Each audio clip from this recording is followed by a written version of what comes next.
And so we kindly agreed yesterday we were going to have a evening, but then somehow some reason I asked to busy that can have in the time. So we shift the time also. Tell give a brief introduction of Prabhuji. Prabhuji is a disciple of the Guru Swami Maharaj. He has done his master's degree in aerospace engineering from University of Florida, Gainesville, where in the last 50 years, Kalganta Prabhu also has Krishna House there. He got connected to ISKCON Gainesville Temple, where he shared the knowledge of Gita with students. Later, he moved to Mumbai and got connected to ISKCON Chapati. He has been practicing Bhakti for more than 15 years. He is a very scholarly devotee who has read the Prabhupada's books multiple number of times and reading it now also. And he also read many Gaudiya Vaishnava Acharyas. He has also read all Prabhupada's letters from 66 to 77. He has delivered lectures on numerous Gaudiya Vaishnava scriptures, explaining our Siddhanta as well as specific classes and his temples throughout the world. He has also been, in the last several years, he has been amongst the world's top 5 Srimad Bhagavatam distributors. And apart from this, he is also a businessman and is the author of a recently published renowned book. The name of the book is 20 plus must know facts about Hinduism. And it has got its Hindi and Marathi versions also. Sanatan Dharma and Sanshay Bhanjan and Hindu Dharma. So very, very fortunate that he was asking me what topic to take. I said, Prabhuji, whatever you feel from your heart, you can take it, actual seeing the devotees. But he said first we can have some question answers. And then or else if there are no questions, then we can directly start with some topic. So if you have some questions which are there in your mind, and after reading Prabhuji's introduction, you have got some questions now. So you can start with question answer directly, or we can otherwise hear from Prabhuji and then answer. So let us welcome him to Surbigan's voice by one time loudly chanting the Hare Krishna Mantra. Hare Krishna, Krishna, Krishna, Krishna, Hare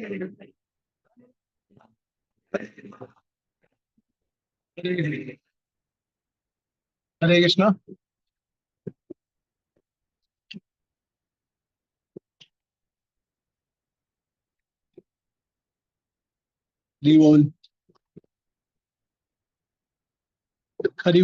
Krishna. Okay.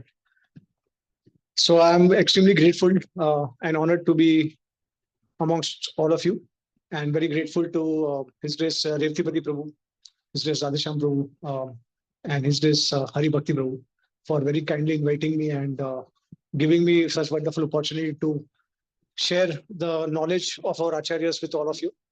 And so it's amazing to see the preaching that you all are doing here. Simply great, wonderful. And it also reminds me of my student days in Krishna House, Gainesville, in Alachua, Florida. So I'm always open for students to share knowledge of Krishna consciousness. So thank you so much to all of you also for giving me opportunity to serve and mainly giving your time for coming and joining for the class. So thank you so much, all the devotees. Yeah. Okay. So any questions? So see, basically, I just gave class in Kujveri Temple, and my topic was Operation Sindoor. Because it's a camp area, right?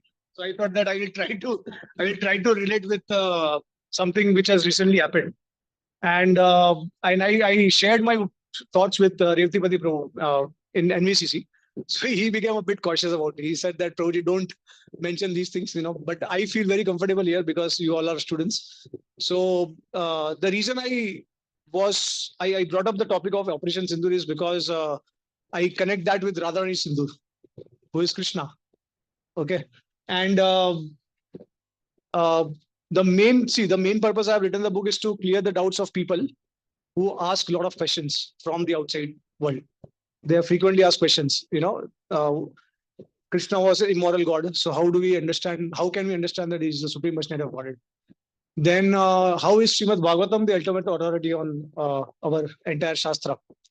Because Shruti and Smriti, these are two scriptures. And Shruti seems to be more prominent, and they say that it is more important and it has got more prominence. And they undermine the value of Smritis. So, so all such questions, like, is God male or female? Then is the absolute truth personal or impersonal? So all these kind of questions people keep asking. So I was thinking that for class at Kunjiviyari, the Operation Sindur is like protecting the identity of Krishna, like that. And Acharya Vani is like the BrahMos missile that you fire, and it will destroy the enemy's camps and everything. So, actually, when people are flooded with doubts, so they become more dangerous than a terrorist, because doubts will haunt us like anything. And maximum conversion happens because of doubts, especially in our Hindu Sanatan culture. So that's why I think I think it's a good effort to serve Prabhupada in that way by having clarity on all these doubts that people ask from the outside world. But keeping aside doubts from the outside people, I think our own devotees, they have a lot of doubts. Because that's why Prabhupada says in one letter that it is very important to boil the milk rather than to keep adding water in that. Otherwise, it will be diluted. So the purity is going to be lost. So Prabhupada many times said that it is important to preach the preachers, because we have to go, we have to have some internal cultivation of Krishna consciousness. And without that kind of depth, it is very difficult to sustain for a long period of time. So that's why, again, not just from the outside world, but even within. Prabhupada said that ISKCON will face challenges from within, not from outside that much. So my main, I think I would be happy enough to consider this as a service, that if you have any questions or doubts, then I'll be happy to clear that. So any devotees, they have any questions related to holy name or the process of Krishna consciousness? Like, yes, Prabhu.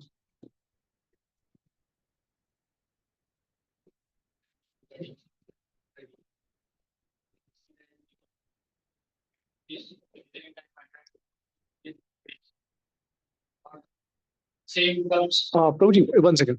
Prabhuji, is it possible to record the class? Acha, thank you so much. Yes.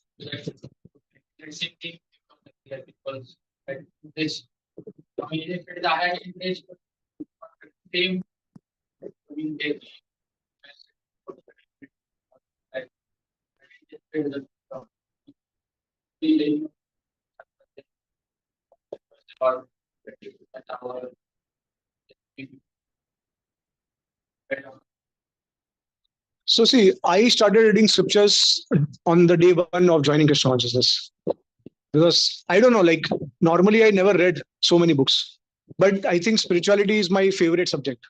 So the moment I joined ISKCON, I started reading Prabhupada's books. I started with small books. Of course, you hear from devotees also that first you have to finish small books, and then later on you go for Bhagavad Gita, then Srimad Bhagavatam, then Chaitanya Charitamrita, right? So that sequence I followed. But the only thing is that I was very steady right from the beginning itself. Every day I used to read. And maybe that's because of my spiritual inclination, maybe from the past, or the way I have been brought up. So, see, this is a challenge with most of the places I visit. Every single devotee will say that, Prabhuji, how to read Prabhupada books steadily. That's a challenge with everyone. Because we know chanting 16 rounds is compulsion, like one sense, if you want to aspire to take initiation and all. But then how do we maintain things that for which we have not taken vow? That's the biggest challenge. So I think it requires a lot of taste, first of all. If you have the taste for reading, passion, then you can definitely keep on reading scriptures and all. But the key is slow and steady wins the race. You don't focus on higher things. The main purpose of reading Prabhupada books or Acharya books is to get their mercy. That's the first thing. You have to understand that. It's not that we want to become scholars. That's not the purpose. The purpose is they have given their life for writing books, and they have given the entire spiritual world in their books. You know what Prabhupada says in a Chaitanya Charitamrita Purport? He says that what does it mean to go to Vrindavan? Prabhupada says that if you go to Vrindavan, what are you going to see? You won't see anything. But actually going to Vrindavan, Prabhupada says, it means to take to read the books of the acharyas like Lalit Madhav, Vidagdha Madhav, Priyat Bhagavatamrits, like that. He says like that. And I have got all the references ready. If someone wants the references, I can share also with you. So Prabhupada says going to Vrindavan means reading the books of the acharyas. So you don't even have to go anywhere. See, Dham, it's a matter of state and consciousness.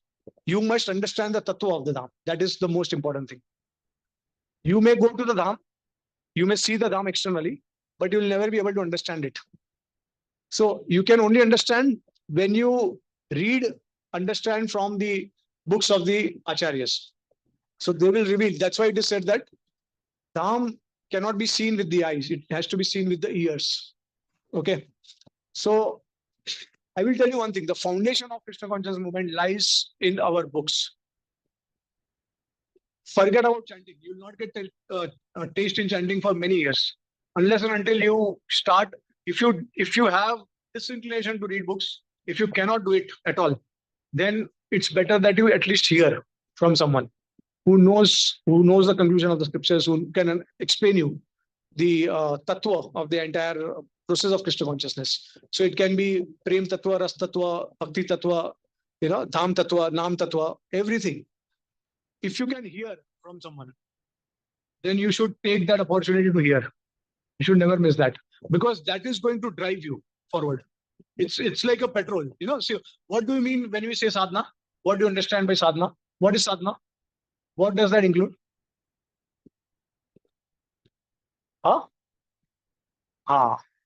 Shravanam, Kirtanam. So Shravanam, bhakti begins with Shravanam. That's why in the Navida Bhakti also, it starts with Shravanam, does not start with Kirtanam.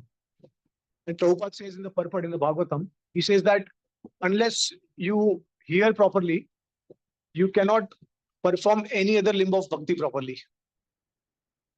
So you will not be able to do it, because when you chant the holy name, are you thinking of Krishna's forms? Are you thinking of Krishna's pastimes? Are you thinking of Krishna's qualities? No, you're thinking of your own qualities and pastimes most of the time, right?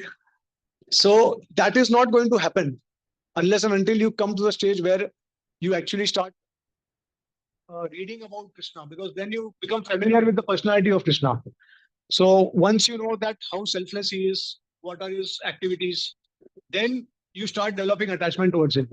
And then gradually, automatically, all these things will come. So Prabhupada said, in one context, Prabhupada says that you just have to hear the name. You don't have to artificially think about anything else. Just hear the holy names, sound vibration. Another context, Prabhupada says multiple times, he says that remembering is natural. You should remember Krishna's forms, qualities, pastimes. That should come naturally. Should not be artificial. In order to come to that stage, you require some kind of Sambandh Gyan, knowledge. So when you hear about Krishna, when you understand Krishna's Leela, that's why Prabhupada said that at the time of going to bed in the night, you should read Krishna book regularly. So in the next day morning, when you chant the holy name, you will be able to automatically remember Krishna's pastimes. So Nam, Roop, Guna, Leela. So Nam will manifest Roop of the Lord, form of the Lord. Bhaktivinoda Thakur says that there are two ways to focus on the form of the Lord. One is that you chant in front of the deities. It's very extremely helpful. And second is you hear about Krishna's pastimes. You hear about his description about his form, and then you meditate on the form. So these are the two ways you can actually, Nam can take you to Rupa, and then Rup can take you to Guna, and then finally Gun will take you to Leela. So this is the sequence. And this is where we are supposed to reach. So when we say that, okay, today my chanting was good, what does that mean? It does not mean that, okay, you are able to hear, the concentration is good. But then what exactly are you thinking at the time of chanting? And is that chanting consistent? Is it steady? Are you able to remember Krishna? Right? If you don't remember Krishna when you are chanting, what are you going to remember? Maya. Or maybe it may be service also, but this is not our acharyas, the way they are presented. Chanting means it's your personal time. And for that, in order to be attentive while chanting or to get taste for chanting, it is very much necessary that you have proper shravanam. So regular. So now slow and steady wins the race. If you read daily 10 minutes or 15 minutes, start with that. Don't jump for, oh, I will finish Bhagavad Gita in just, 18 chapters, so 18 days. And, I will show to the devotees, see, I have finished Bhagavad Gita. Now I'm starting Bhagavatam. And so all devotees will come and start asking you questions and you'll feel, wow, I have achieved something in life. So that should not be the purpose. You have to be very honest in your desires and motivations. So the only reason that we read scriptures is basically to get the mercy of the previous acharyas. And I will tell you one more thing, that the greatest amount of mercy lies in their books. If you read the books, understand the books from devotees, of course, the process is that we have to serve. So that's why Bhaktivinoda Thakur says that Nam Ruchi Vaishnav Seva and Jeetaya. Okay. So we have to serve the devotees, because without the mercy of devotees, you cannot understand anything. So serve devotees, preach, try to serve by helping Srila Prabhupada broadcast the glories of Krishna, and that both combination will give you taste for the holy name, Nam Ruchi. At the same time, sadhana includes Shravanam, as you rightly said, that it includes Shravanam, Kirtanam. And then the consequence of that is going to be Smaranam. So automatically that will lead to Smaranam. Okay. So reading is extremely important. Devotees, if they have taste for reading, they are very fortunate. In case if they do not have, if they can hear, then at least hear from devotees. And try to make an attempt to read Prabhupada books. So don't strive to finish it. But see, the idea is that the entire purpose is to have transformation. Okay, that's the main purpose. So the entire purpose is Prabhupada wrote the book so that he desired that we become pure devotees of Krishna. That's his main desire.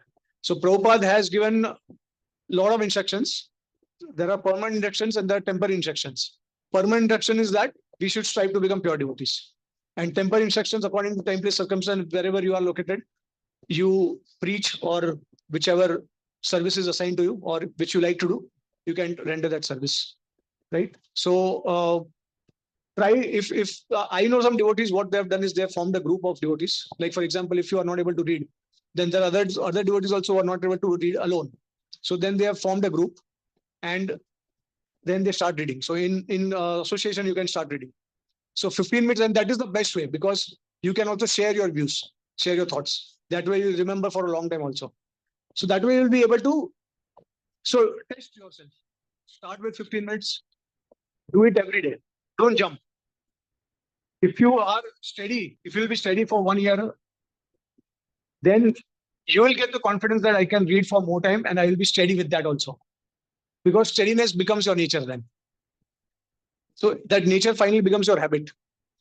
So, so form positive habits of try to cultivate reading habits. And I think you will be able to do it. You just need to experiment different ways. So I hope it makes sense, Prabhu.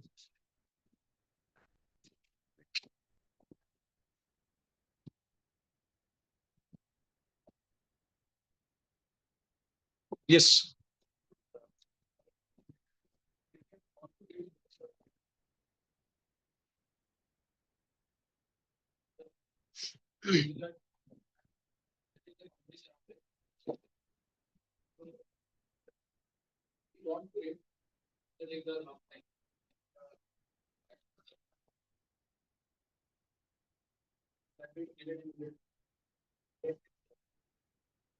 So actually, Prabhu, the thing is that it should be the priority.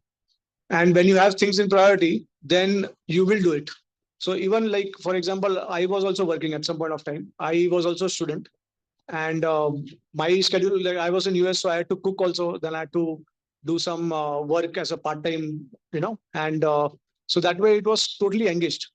But what, like, I already had some taste. So no matter what, I used to read every day. Even during exam time also, I used to read maybe at least half an hour a day. So that habit has to be there. I mean, I would like to know first, I would like to first understand how many of you like to read.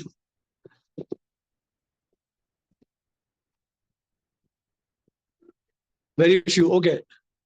Acha. So I don't think you don't like to read because you are already reading so much in engineering, right? I don't think so. It's a matter of taste, basically. All of you are engineering students only. Okay. So I mean, I have done mechanical engineering, and see, the thing is that we have to read books that we don't like also in order to pass the exam. The Lord is so merciful that even if you don't read Prabhupada's books, He's not going to fail you. In fact, Prabhupada himself, he said different things at different times. Prabhupada said one time to encourage. I'm not saying this is a generalized instruction that Prabhupada gave, and you are supposed to follow that. But one time Prabhupada said, he was having conversation with disciple, and he was asking his disciple that, so why do you think I've written these books? And the disciple said he gave multiple answers. For one he said that so that uh, we will be steady in Krishna consciousness. We'll understand Krishna Tattva. We'll understand this, that. It is for our good, it is for our benefit and all. Prabhupada said, no, no, no, no. And then finally he said, I have written the books, and the entire purpose of writing the books is to chant Hare Krishna. If devotees are chanting Hare Krishna, then they don't need to read the books. So that's one context. Another context, Prabhupada says in Chaitanya Charitamrita Purport, unless and until one does not read the books of the acharyas, like Bhagavad Gita, Srimad Bhagavatam, Chaitanya Charitamrita, one will sleep, eat, defend, and fall down. So for devotees, because Prabhupada said that devotees must taste the ecstasy of Krishna consciousness also in order to survive. And another context, Prabhupada says that our acharyas, they have given a lot of books. There is the Vedanta Sutra, and any sincere devotee must make an effort to study all these books, without which it is not possible to advance in spiritual life. Seemingly contradictory things, Prabhupada says. Prabhupada does this almost all the time. You will not be able to understand what Prabhupada exactly, what wants us to do. See, because this is happening because Krishna consciousness is dynamic. It is not static in nature. So you cannot say that Prabhupada, why he did not say one thing only at one time, and why he did not, why he said multiple things, contradictory things. Because it's Krishna consciousness is dynamic. So according to different place, time, circumstance, the answer will be different. But then we need to take the context and we need to understand also. But one practical thing that we have seen is those devotees who are reading books and who have taste for reading books of the acharyas, they have a lot of fire of Krishna consciousness in them. You see, all our exalted guru sannyasis that we have in ISKCON, all of them are reading Prabhupada's books. He has read Bhagavad Gita 150 times, Prabhupada's Bhagavad Gita. And Dhut Karma Prabhu, he has read Prabhupada books, he has taken a vow to read Prabhupada books, 4 books every year, which is, as Prabhupada said, Bhagavad Gita, Srimad Bhagavatam, teachings of Lord Chaitanya, I think, or maybe Chaitanya Charitamrita, and Nectar of Devotion. So he reads this every year, all 4 books. And he has been doing this for last more than 40 years now. So more than 40 times he has read all these books. So if you want that taste in Krishna consciousness, books are the basis. You see any devotee in our movement, like for example, Amarendra Prabhu, he's a good friend of mine because he used to live in Thane and my in-laws' house is in Mulund. So we had a lot of programs together. We had 12-hour Sankirtan on Nirjala Ekadashis, and we used to speak over the phone. And our talk used to go for like 2 hours, 3 hours sometimes. He used to share, I used to share, and back and forth and back and forth. And my wife used to say that, "Mere se shaadi kyun ki usi hi karni chahiye thi." So all these devotees who has a lot of enthusiasm, it's all coming from the books. I don't think anyone can sustain that kind of enthusiasm for long run. And see, when you go to movie, right? So do you go to movies now? No. प्रभु जी इसके सामने नहीं बोलना है. But movies are very fun, right? You like, it's an entertainment. So Krishna's pastimes are also like that only. You just need to connect to them. So when you start appreciating Krishna's pastimes, Gauranga Chaitanya Mahaprabhu's pastimes, then you will feel that you are in a theater only. And you are also part of that Leela. You can relate with that. Of course, we are not on that platform, but at least that entertainment thing is always going to be like keep us enthused. So everything that you know about Krishna consciousness, that is coming from books only. Whatever you know, someone likes chanting, but then chanting also. Do you ever knew that Hare Krishna Mahamantra means Radharani Krishna? No, right? First when I heard about Hare Krishna Mahamantra, I thought it is like Jai Shri Krishna. Like Hare means Jai, all victory to Krishna. Then later on, another thought came is that it is Hare, Krishna and Vishnu and Rama. Because Ram, Krishna and Hare means Hari. So that kind of feeling also came. But then after coming to ISKCON, after coming in touch with the teaching of the Acharyas, we understand that Hare means actually Radharani. We never knew about that. Because I am from a Gujarati background. So in Vallabhacharya Sampradaya, they say Shri Krishna Sharanam Mama. So Shri Krishna Sharanam Mama. So I thought that Jai Shri Krishna is also like that only. I mean, Hare Krishna means Jai Shri Krishna like that. We say Jai Shri Krishna a lot, right? So, but then we got a lot of understanding, right? And then we also got to know that it's a conceptual mantra. That even devotees of Lord Ram can perceive Hare Krishna Mahamantra as Sita Ram. It's not necessary, it can be Krishna and Radharani only for them. So Hare Krishna Mahamantra is like, you go from Pune to Mumbai. On the way, you can get down at Lonavala, like that. So it can fulfill your desires. The last destination is Mumbai, which is the best destination, the highest destination. So that is Goloka. That's Radhe Krishna, right? Yugal, it's a Yugal mantra. But depending on, so Prabhupada also said that if some devotees, they can perceive Ram as Lord Ram, Parshuram, Balram. So devotees of Lord Balram, they will perceive Hare as Revati, right? Like that. And of course, when Radharani chants the Hare Krishna Mahamantra, all the Hare, all the words, it all represents Krishna. Even Hare actually for Radharani means Hari, one who steals my mind, one who steals my heart. So for Radharani, all 16 words, they are Krishna. And when Krishna chants the name of Hare Krishna Mahamantra, that all is Radharani. In one pastime, Radharani disguises herself as Krishna.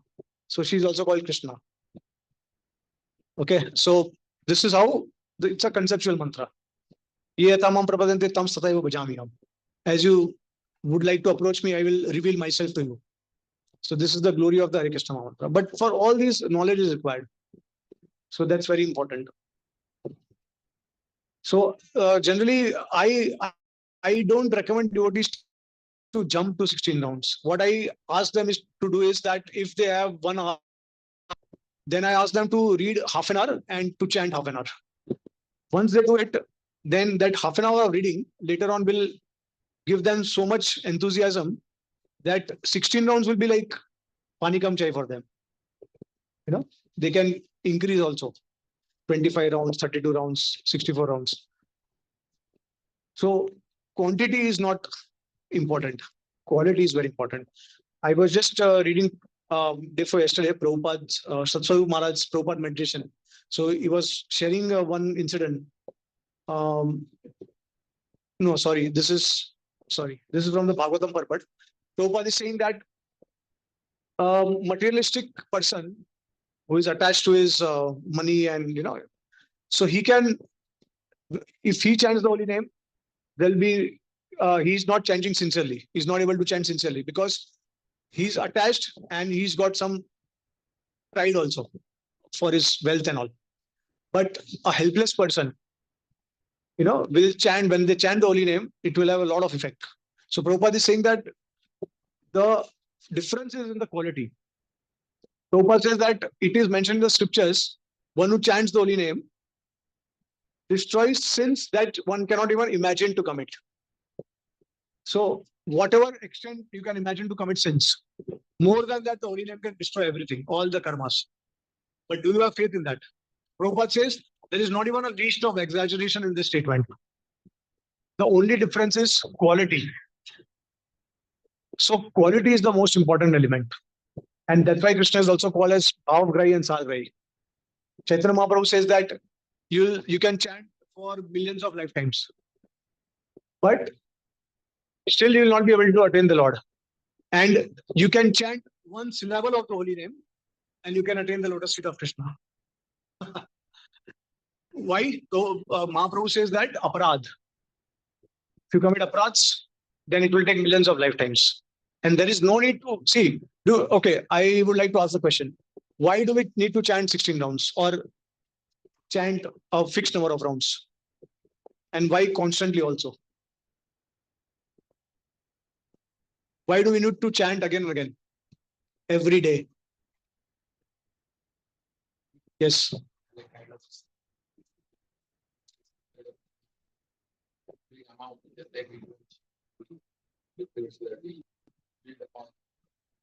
Yeah. So it's a practice. Okay. And the goal, what is the goal? Chant what? Chant constantly, correct? Yes. So this is the reason we chant, right? Our acharyas, they say we are chanting constantly because we commit aparadhs. If we do not commit aparadh, we don't even have to chant constantly. That's what Chaitanya Mahaprabhu also meant to say, that one syllable is sufficient enough to take us back to Godhead. There is no need to chant the entire Hare Krishna Mahamantra also. Just Hare. If you know the pastime of Namacharya Haridas Thakur, so when Chaitanya Mahaprabhu asked him how the living entities can be delivered of this world, so then Namacharya Haridas in the Chaitanya Bhagavad is all described. So he says that even when people chant, when they are giving some kind of bad words, like for example, the Muslims say haram, haram, right? So haram actually turns out to be Hey Ram. Haram, matlab you're calling out to Lord Ram indirectly. So Namabha state. So that kind of chanting can also deliver one. Not just that. He says that even if when you are speaking and there are words which are separate, but then sometimes it may happen that you say, happy birthday, and you say happy birthday, Ram. So that actually it's part of the Lord's name, Hari or Hare, right? So that also gives you benefit. So that much benefit the holy name is bestowed to us by the Lord. So the reason we are chanting the holy name, because in order to counteract the offenses to the holy name, there are two offenses which are major offenses to the holy name. One is Vaishnava Aparadh, and second one is to commit sinful activities on the strength of holy name, which means that we keep committing the sins thinking that the holy name will save me. So let me just keep continuing that. So that's another aparadh. So except these two aparadhs, all other aparadhs that we do unknowingly, unintentionally, they can all be cleared by constantly chanting the holy name. And that's why we have a practice of constantly chanting the holy name. Now, are we constantly chanting? Yes and no. Yes, because every day we are doing it. So that becomes constant. But in a day, are we chanting constantly? No. Right? So yes and no. But our acharyas say that whenever we take a vow and we follow that vow, so that becomes constant. So it can be considered a constant activity. Okay. So the problem is that the Krishna consciousness, it's a process. Prabhupada says, and our Acharya say, Bhaktivinoda Thakur also says that Krishna consciousness is a process, and you have to follow the process. If you do not follow the process, then it can be like a gun with sound, but there won't be any bullet inside. So cut, but no bullet, so no effect. So you have to follow the process, and the process includes it's a all-inclusive process, holistic process, where you have Shravanam, Kirtanam, and then you go sequentially like that. So the taste in Krishna consciousness will come from that, basically. So what is the question? How to maintain consistency? Yeah, sorry. Yeah. I think uh, if you are not able to do it alone, if you are getting distracted, then best to form a group of devotees who have similar issues and make a rule that no matter what, every day will have 15 minutes of discussion. You just try this. Even if you are tired, you have a lot of anxiety related to work and everything. If you do this every day, you'll feel a lot of happiness and satisfaction. You'll forget about your miseries in the material world. Just try it. 15 minutes every day. Start with that. I think everyone has got 15 minutes. I don't think anyone will claim that I'm like constantly, you know, doing something or other things. So 15 minutes to anyone can spare. So try that option.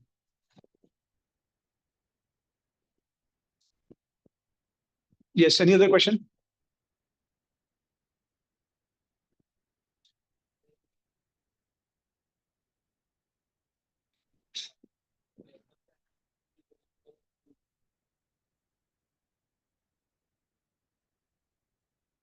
Yeah, but as I said, it's a process. So you have to follow the process properly. It's very interesting. Srila Vishwanath Thakur, he has written a book called Madhurya Kadambini, and of course, Prabhupada has given us the essence of the commentaries of all the acharyas. So in the books of Prabhupada, you'll see everything. But uh, in a sequence, in a format, you'll see then the acharya books, they help us to understand a particular topic. Prabhupada in general, he has given commentary. He just mixed commentaries of acharyas at different places in his purports. So when you read acharya books, you get a specific information about a specific topic. So in the Madhura Kadambini, Vishwanath Thakur says that the anarthas, they arise from four types of process. One is you commit some pious activity.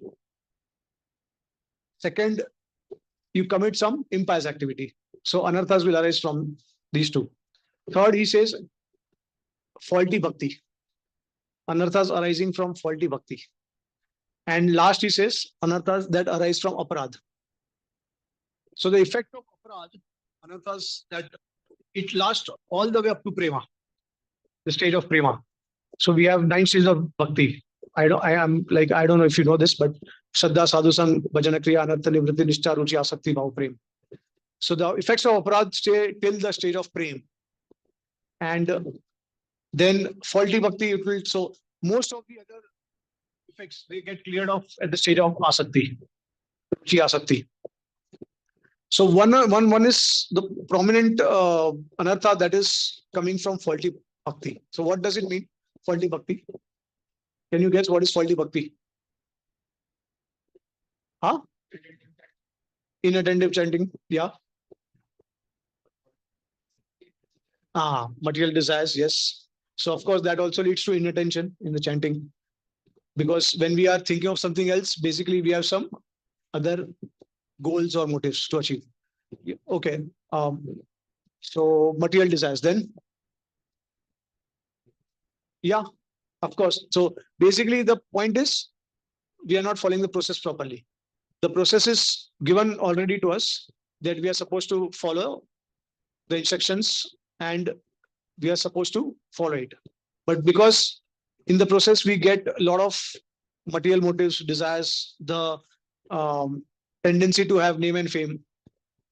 So that's why we get diverted from the actual process of Krishna Bhakti. And that's why anarthas will come from that. So, so all these things, for that we require intelligence. We require knowledge, because through knowledge, through using our intelligence, we can then identify where am I going right or wrong. And then, of course, we need the shelter of senior devotees also who are sincere and who can guide us and who they can point out that this is where you are going wrong. So all these things must be taken care of while we are practicing. That's your question, right?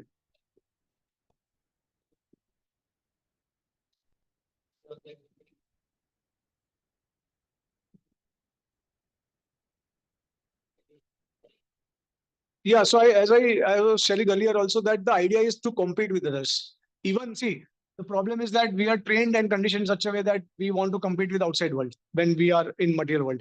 The same tendency will creep in when we come in the circle of devotees. We want to compete. We want there is some kind of envious spirit also, and maybe we want to show off also our knowledge.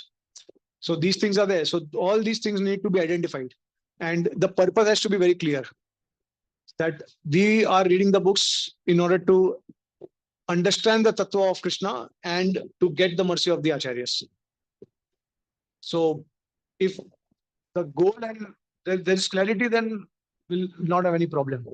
But again, the idea is that association of devotees ultimately. So you are very fortunate that all of you are staying together. So I think you don't even have you don't even have a you don't have to check yourself. You don't have to even question where am I going wrong. I think someone naturally will come and tell you that Prabhu, you are at fault. So that is the most I think the biggest advantage of being in association of devotees. Although neophyte, Kanishth, Madhyama, Uttama, that's not the priority. But the fact that some devotees they are coming to you, they're telling you something, it may not be right also, but at least they are keeping you on track. So that is good enough. And I think it is also stated by our acharyas that if you hear something negative about yourself, you take it in a humble state of mind. You accept it. If you hear negative about some other devotees, then there are measures to correct that. So there are different levels of correcting that. So when you hear chastisement of devotees and from outside world, then you can correct it. But when it comes to yourself, it's okay. The karma is coming to me. That's what Srila Prabhupada also states many times. Of course, it is not so easy as spoken. It is very difficult. It's very challenging also. Because someone will come and tell us something, and okay, it's Krishna's mercy, Prabhupada's mercy. But inside, एक दिन आएगा तब मैं इसको दिखाऊंगा. I will also correct him one day. That tendency is always there within.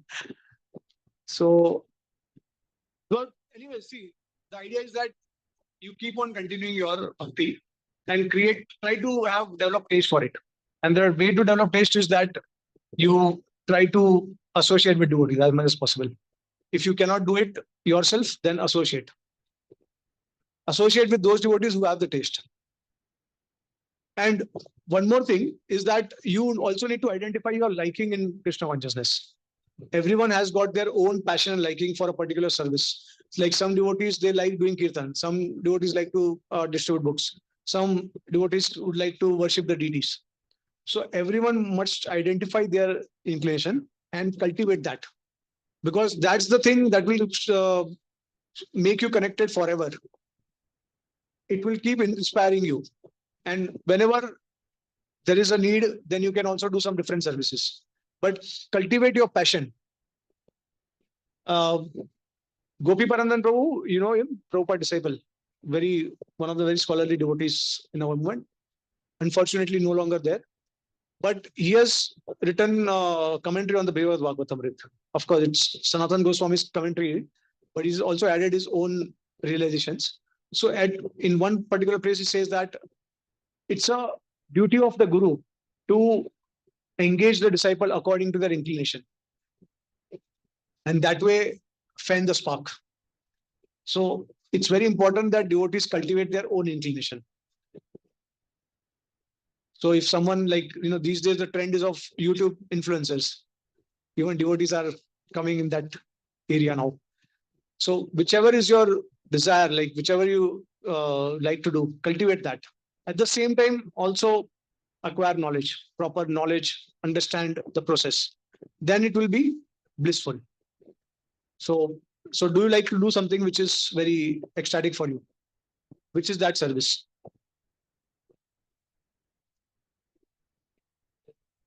Within scripture. So yeah, devotees who have taste for scripture, Shastra, they can cultivate that. But we have to be very careful because the more we gain knowledge, the more we can easily get pride also. So that we need to balance by also humbly serving all the other devotees. So you have to cultivate your inclinations. then you will really enjoy in Krishna consciousness.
Yeah, yeah. So see, Prabhupada has recommended us Panchatvik Vidhi and Bhagavad Vidhi. But our Acharya's focus is mostly on Bhagavad Vidhi. Okay. So if you are not getting that much time, then main focus should be on Bhagavad Vidhi, which is Shravanam Kirtanam. So I just recently, yesterday only, I gave a class in BCC. Prabhupada is in charge. And I got to know that the entire program is reversed. Right? So the priority is that chanting, and then after that Bhagavatam class, and then after the Bhagavatam class there's Mangla Aarti. You are aware of it? Ah. So see, depending on Acha, same thing here also. Yeah. So, yes. So I think this reverse thing has happened because the focus is on Bhagavad Vidhi, which is that out of all the limbs of bhakti, Kirtan and Shravanam is the topmost. So and Prabhupada also encouraged that. Prabhupada did not give so much emphasis on deity worship. Okay. So the Aarti art that we are doing and all, that's part of Panchratrik Vidhi. At the same time, we are also singing the Mangla Aarti Guru Ashtakam. So this is written by Vishwanath Chakrakur, and he is one of the topmost Rasik Acharyas that we have. Okay. And his commentary on the Bhagavatam is super excellent. So he has written this entire prayers.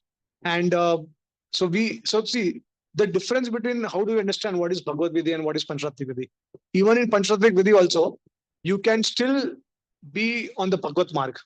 It all depends on your consciousness and your mood of bhakti. So you may be doing something which is externally a regulated activity, but an advanced devotee internally thinks of something else. So, like for example, so I'm just sharing something that I've read.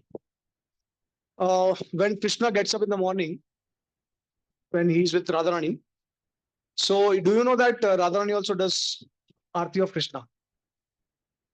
And the Aarti is done by what means? The Aarti is done by teeth of Radharani. Now, where is the connection? There's no connection. Teeth and diya and all the other paraphernalia. So it is saying that. So it says Vishwanath Thakur says that Radharani teeth, the Radharani's teeth, they are so clear, crystal clear, that it shines and it sparkles, and that sparkling and shining reflects on Krishna's body. So whenever she is moving her face, that will create like a Aarti for Krishna. So it's a matter of consciousness. So in Panchratrik Vidhi also, you can have Bhagavad Vidhi. So if you are inclined for Shravanam, that's Bhagavad Vidhi. Kirtanam, Bhagavad Vidhi. And then you read the books of the Acharyas, you will actually get a lot of insights that externally it may look like rules and regulations are there. So that's why our Acharyas, Rupa Goswami, Srila Prabhupada says that Externally, we follow all the principles of a sadhaka. Internally, it's a matter of cultivation. Internally, how much we are advancing in Krishna consciousness, based on that, we'll perceive it differently. So it's a dynamic thing, Prabhu. It's not a static thing. It's this is the reason why I'm saying again and again that read the books of the acharyas.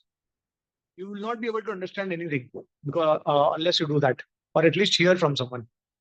So when you see from that perspective, now in the spiritual world also, Chaitanya Mahaprabhu also has his own Ashtakaliya Leela in the spiritual world, as Radha and Krishna they have. Right? In the material world also they perform pastimes. They are the same pastime that keep happening again and again. But we love to hear them and keep reading again and again. Whereas when it comes to following some rules and regulations, then we think, oh, it's quite boring, or it's now taken for granted. It becomes very a routine kind of a thing for us. So we don't. Our mind is somewhere else. We are just mechanically doing it. But the more we follow in the footsteps of acharyas, the more our mind will get. I think we'll get a lot of taste in these activities also. It all depends on internal cultivation, and for that only Krishna consciousness, the books are the basis. Yeah.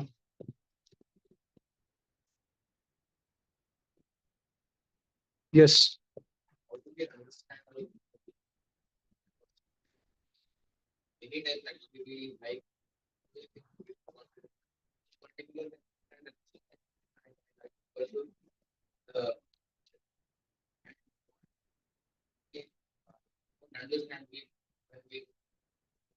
Imagine that this may be my relation and just that person that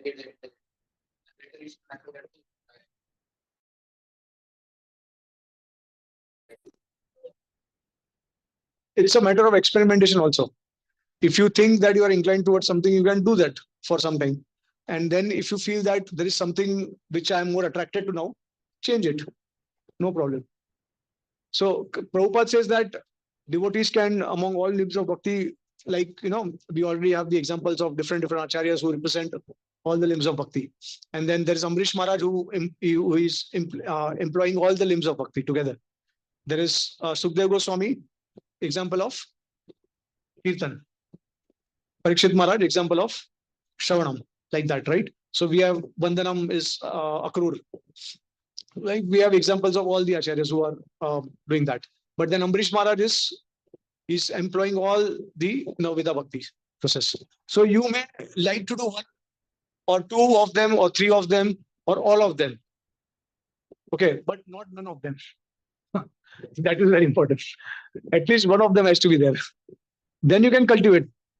But again, one thing is that when the acharyas say that they have attained perfection just by one limb of bhakti, it means that along with that, they have also gained knowledge. So it is not that Sukdev will take example of Parikshit Maharaj, he only heard and attained perfection. So do you mean to say that when we do Kirtan, Parikshit Maharaj will block his ears? Then I don't want to hear. Absolutely not.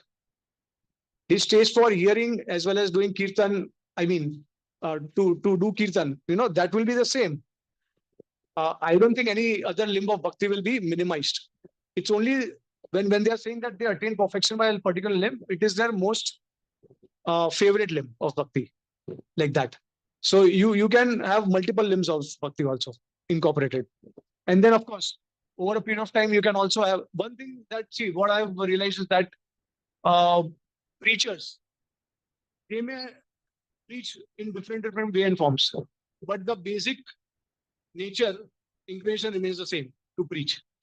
So you may do it through book distribution, you may write a book yourself, or you may preach in colleges, schools. Now that forms can take on different ways, but the underlying principle remains the same, that you want to preach. So that all depends on your nature, your inclination. You can decide accordingly.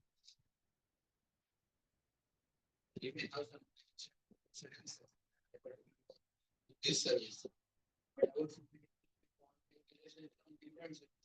Not so much like Yeah. So should we pursue our generation or do that as wants? Okay. So the thing is that there is a recommended process in this, and Bhaktivinoda Thakur suggests that health sadhana seva. All the devotees should be encouraged in this line, that first we need to take care of the health. We should not do so many physical activities at one point that in the future, in the long run, we lose our health. Then you'll not be able to do anything. The entire goal or purpose is that we can serve the Lord in the entire lifetime, not just for a particular period of time. So health comes first. And of course, if you are healthy, then you will be able to chant also attentively. Your mind will be focused. You will be able to do your sadhana and seva also properly. Okay. But if you are not healthy, you are suffering, you will not be able to focus on anything. Okay. So health comes first. Second comes sadhana. If you have a conflict between sadhana and seva, then sadhana has to be chosen. Of course, now I have got independence because I am a grihastha. I am living outside. Some devotees are staying in the temple. Some devotees, so they have some duties and roles to perform. Like for example, when you go for a job, you cannot tell your boss that I will do what I like to do. So it's a similar thing. You have got selected for a particular talent, but then along with the talent, you have to do certain other roles also. If you do not do, then you will be fired. So when you become dependent on someone, no, that time you have to do certain things. And especially when you are staying in a temple, like for example, full-time devotees are there, or those who are dependent, then they have, so there will be a mutual understanding. When you are joining the temple, then there are certain services that you will have to do. So that understanding is already there. If you think you cannot do it, maybe you can move outside of the temple. So like when we were staying in Gainesville, in Krishna House, so that time there were a couple of alternatives that we had. One is that you give donation to temple. That donation is good enough. So you don't have to do any service. Then there is the second alternative, which is partly donation and partly seva. So you have to so Krishna lunch is distributed in the campus every day, Monday to Friday. So we have to help in that. If you want to give, like for example, if the rent is $500 a month, and if I want to pay, I can only pay $250. Then I have to do some service also for 1 or 2 hours every day. So that's part. And then the third is you do full-time seva because you don't have any money. So you are just giving. So when there is the question of full-time thing, then you need to be a bit, when you accept that time you have to be a bit intelligent. Then you have to think of your health also, whether you will be able to do it or not, whether your health will permit physically or not, whether you are okay, your mind and everything is okay for it. Then if you are able to do it, go ahead. So then, and if you want, you can try as an option also. If it does not work out, then you can move out. Simple thing. But the entire purpose in Krishna consciousness is to be happy. So if you join the temple and are miserable, then that does not serve the purpose. Maybe you are in the wrong ashram. Right? So that is something that every devotee has to individually decide. One cannot be forced. And I will tell you one more thing, that a devotee, whenever they cultivate their inclination, these are the devotees who will be happiest in their life. And the change of ashram will also not matter. Because what you can do in ashram, you cannot do it outside. What you can do outside, you cannot do in ashram. So everything has its own flavor. And if you want to grow in Krishna consciousness, you have to identify your talent. Accordingly, you have to take it further.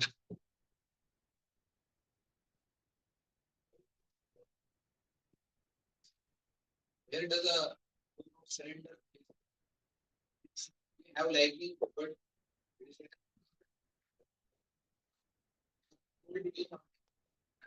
Yeah. So see, this question will come generally for grihasthas.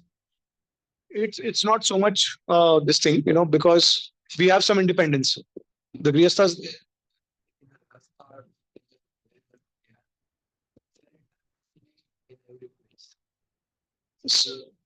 See, the thing is that surrender does not happen immediately. That we need to understand. Surrender is a gradual process. And that's why a guru has to be expert. According to the inclination of the disciple, seeing the current surrender level of the disciple, a guru has to give medicine accordingly. If a guru expects beyond a disciple's conditioning, then maybe they are doing disservice. That's not the proper way, because this is how Prabhupada had trained disciples. And that's how all of his disciples, they surrender to, automatically, naturally, voluntarily, they surrender to Prabhupada. So Guru will not interfere in many areas. And again, I'm saying it also depends on the ashram. If you're a full-time devotee, Guru will probably interfere in many things. But if you are staying outside, Guru will not interfere. He will just say, you just try to encourage us that, okay, do something, start some preaching, you know. But see, the thing is, you have not seen Grihastha ashram. It's very, very challenging. It's very practical also. It's all about practicality. In Grihastha ashram, it is mostly practicality. I mean, you just cannot expect, sudden surrender or sudden change, because there are many, many issues involved. So Guru will not interfere in all these things. He will advise gradually, how we can make advancement. That's the expert role of a Guru. So, but one thing is there, that let's say if you are doing services and the Guru will tell you to do something, so you can share with your Guru or whoever is mentor, your senior devotees, whoever you have rapport with. You can tell them that, okay, this services, I'm not able to do this because of this reason. If it is genuine, then ideally they will say that, okay, that's fine, no problem. Continue with something else. But sometimes what happens is, if a Guru is Sadguru means what? That a Guru does not fall from his position at any point of time. That Guru is called Sadguru, eternal Guru. Sat means eternal. If a Guru is on that level, and because sometimes we may see the present, but the Guru sees the future. He has got the vision. He's so advanced that he can see. So if he tells you, so you can share with him, but if he says, no, I would like you to continue, he will tell you 2-3 times. Then you should understand that you have to do it. So there are also examples like that in our movement, where Srila Prabhupada did like that. So when disciples shared their situations with Prabhupada insisted, no, keep continuing. Like for example, Jew temple. So many challenges. No one imagined that such a beautiful heavenly temple will be created. And that time, totally forest area. Jew was totally underdeveloped. But now you see, Jew is one of the prime locations of Mumbai. So Prabhupada could foresee that. And devotees had so many challenges and difficulties, problems. But Prabhupada said, no, continue. And you see the result now. So that is also another angle. So there are multiple perspectives to this. But ultimately, if the Guru is a Sadguru, he should, his decision should be the final authority. So that means, we are trying to surrender. We should accept it. Otherwise, of course, we become independent. That we want to do what we'll do, and that will also create a lot of conflicts. So it has to be a balance. And especially in Grihastha ashram, there's not much interference. The Gurus will allow us to do what we'd like to do. Unless they feel that, okay, now we should do something else, or we should stop, or there's some, offer some advice or criticism like that. Yeah.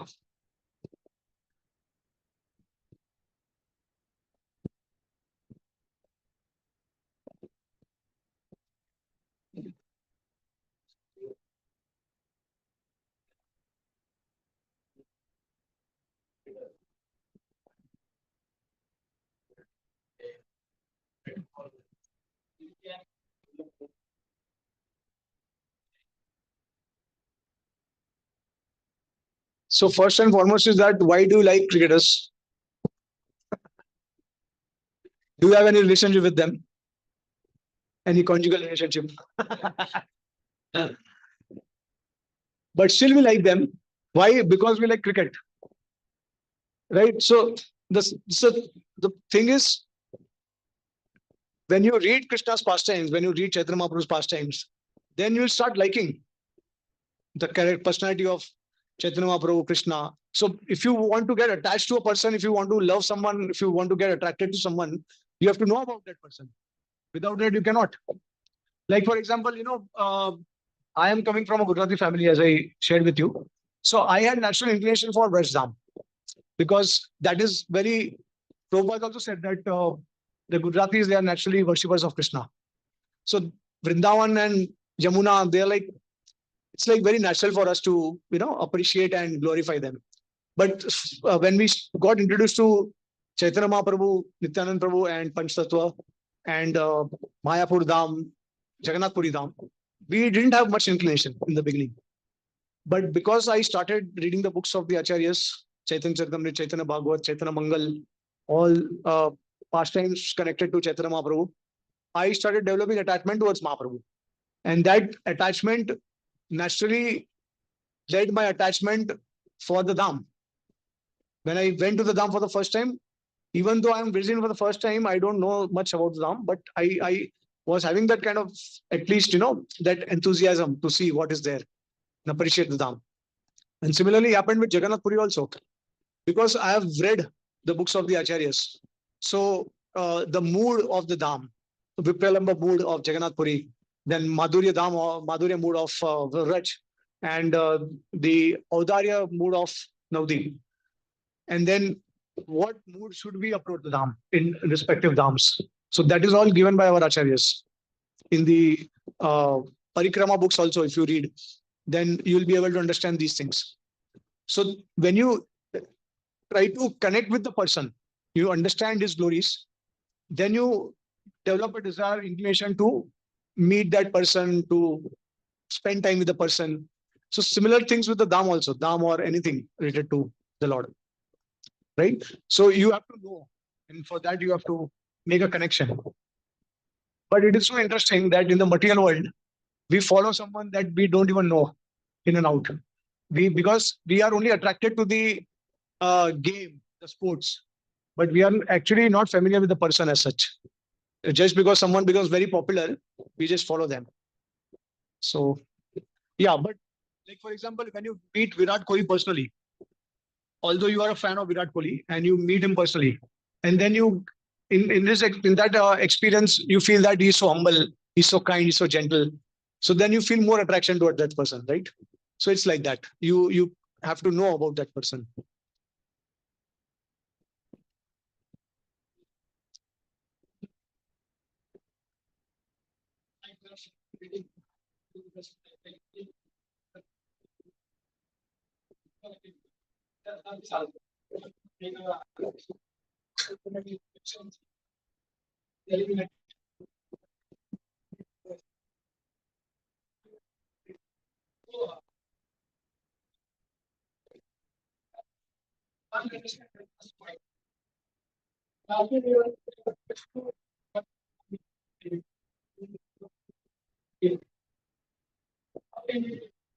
Yes, that's a good question.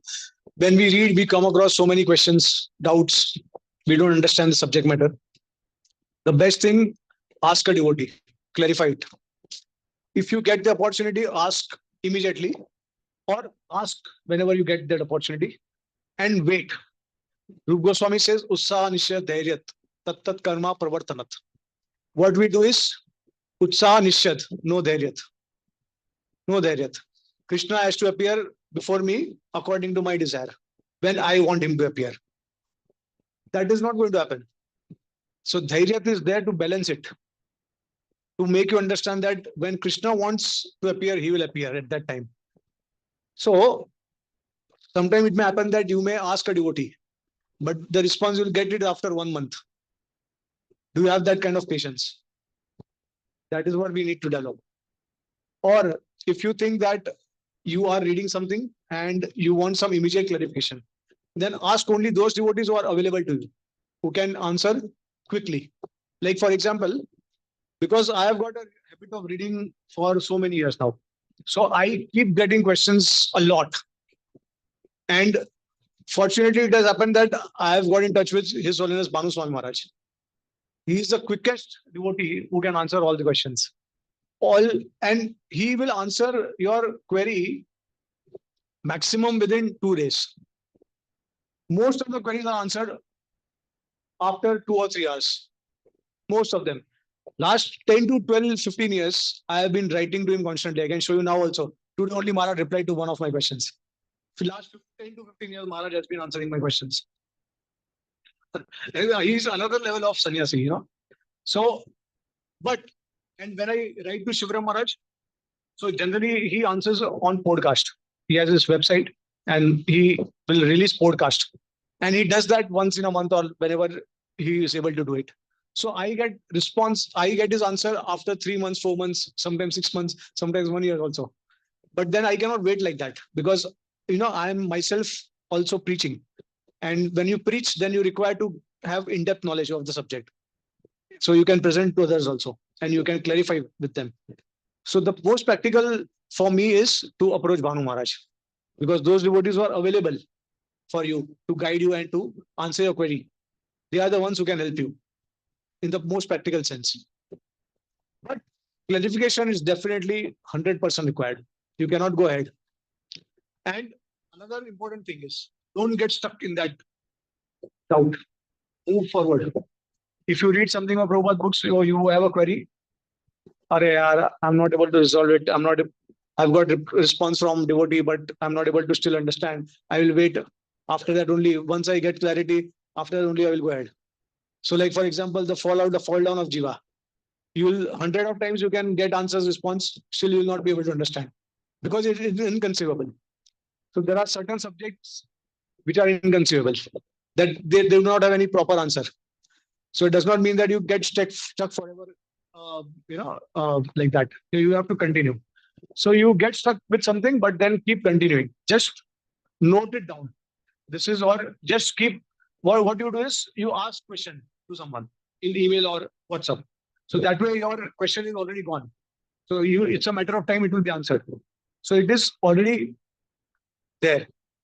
You'll get the clarification. Another practical approach is that try to make best use of online tools. For example, we have online vedabase.io, reading Prabhupada's books. Whenever you're traveling one place to another place, just start your phone, start Vedabase. I mean, apart from your all social media things like Facebook, Instagram, WhatsApp and all, you can spend some time reading books also online. And there is a lot of clarity also because the fonts and everything you can adjust, especially with Amazon Kindle. So there are a lot of books available on Amazon Kindle. You can read those books online. I have read most of the books. Last couple of years, when the online trend started, I have totally depended myself on online books. I prefer that. Why? Because most importantly, I can read anytime, wherever I go, whenever I want. It's very handy, practical. I cannot carry big books because I've got multiple slip disc problem. So I cannot carry it all the time. It will create some health problem also in the future. Second thing is you can immediately make notes, copy it, send it to yourself in WhatsApp. And you can also, if you read something interesting, immediately copy, paste it and send it to the groups. That way you are sharing also with others. Very, very practical and very useful. This way I've read hundreds of books. If you will see my Kindle, you will see, keep on seeing. So many books are there. Especially for a preacher, they require a lot of references. Like if you ask me a question, I answer you, and you will say, Prabhuji, आप जो बता रहे हो उसका प्रमाण क्या है? What is the evidence? Okay, ये है मेरे पास, मैं आपको share कर दूंगा 1 second में. That's the best advantage of online reading. So try to make habit of that. Sometimes we give some reasons. Prabhuji, और book भूल गया मैं लेके जाने को. That's why I could not read it. But when you have your phone, then you have Prabhupada books. Entire Prabhupada book is there. And books of Acharya are also there. You can always read. So clarify. So what I do is when I read something, I come across something that is confusing or having doubt, I have doubt, I copy it, I paste it, send email to Banu Maharaj, and he will reply within 2 3 hours. Khatam, doubt cleared, doubt solved. So try to get in touch with these kind of devotees who can help you. Quick response as well as who have knowledge of Shastras. Okay. How can we? Sure. So, see, what I suggest is that remembrance, you don't have to mug up the entire scripture. Okay. Remember the essence of that scripture. Take important points from the scripture and note it down. Because it is impossible to remember everything in Kali Yuga. You know why it's there in the written form? Because we don't remember, we forget. That's why Vedas he has compiled all the scriptures. Otherwise, in previous yugas, there was no writing. It was only narration. And people, just by hearing, they used to remember everything. So there was no need of, and I think everyone will be Amarendra Prabhu then. Just, read and everything will be memorized automatically and then just keep on bombarding slokas and Sanskrit and all, right? So, unfortunately, in Kali Yuga, you cannot remember things. So, one thing you have to accept that will not be able to remember. And the way to remember is that you take out important points, and then, of course, there is the concept of repeated hearing and reading. What do you think? Like when you finish Prabhupada books, have you finished Prabhupada books? No. You will never be able to finish any of the books of other acharyas, because Bhagavad Gita also, if you read, I think all the devotees must have experienced. Every time you read, you get some different realization. You get some higher realization. So it is unlimited. Krishna consciousness is unlimited. The Bhagavatam is actually the body of Krishna. So every syllable of the Bhagavatam, when you read and understand, it will give you unlimited meanings. So you can never complete one sloka also of Bhagavatam. Bhaktisiddhanta Thakur, when he was reciting the Bhagavatam in Braj, he spoke on the first verse of the first canto of the Bhagavatam, first chapter, for almost 6 months. Only on the first verse. Of course, the acharyas, they have given a lot of commentaries. Janma Dasyayata, Satyam Param Dhimai, that particular slok, first canto. So they have actually connected with the pastimes of Radha and Krishna. Can you imagine? So deep. 10 different commentaries are given by the acharyas. So scriptures are like that. The more you dive into it, the more you'll get realization. You'll never be able to finish it. So try to see, the most important element is when you're reading, it should make your conviction stronger. That's the main purpose. Second thing is, you should be able to make the conviction of others stronger. So when you're presenting someone arguments, that person should be satisfied with your points. So that much we have to remember. But then further, if you say that, okay, the fifth canto of the Bhagavatam, the entire universe, each and every detail of that, what is the length and breadth of the ocean, this and that is not expected. Then knowledge is unlimited. So the essential things we have to remember, which is required for our own benefit and which is required for preaching. Okay.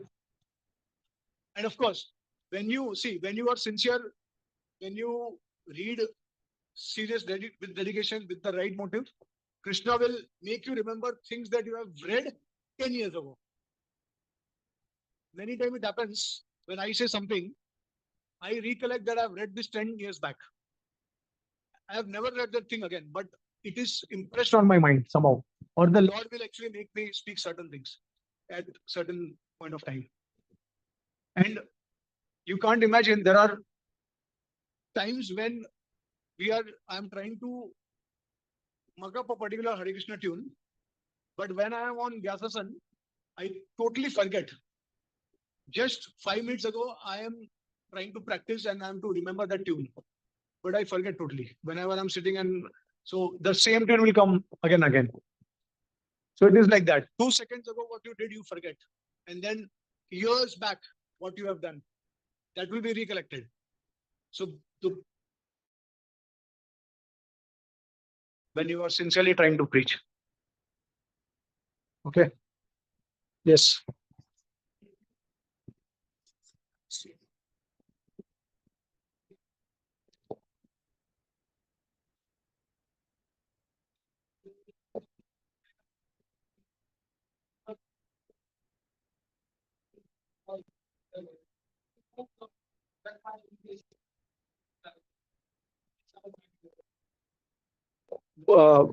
Sorry, at the end.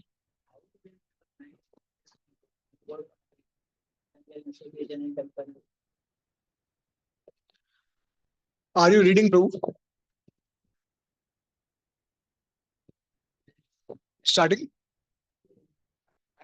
Started reading. So that's why you'll not be able to remember Krishna.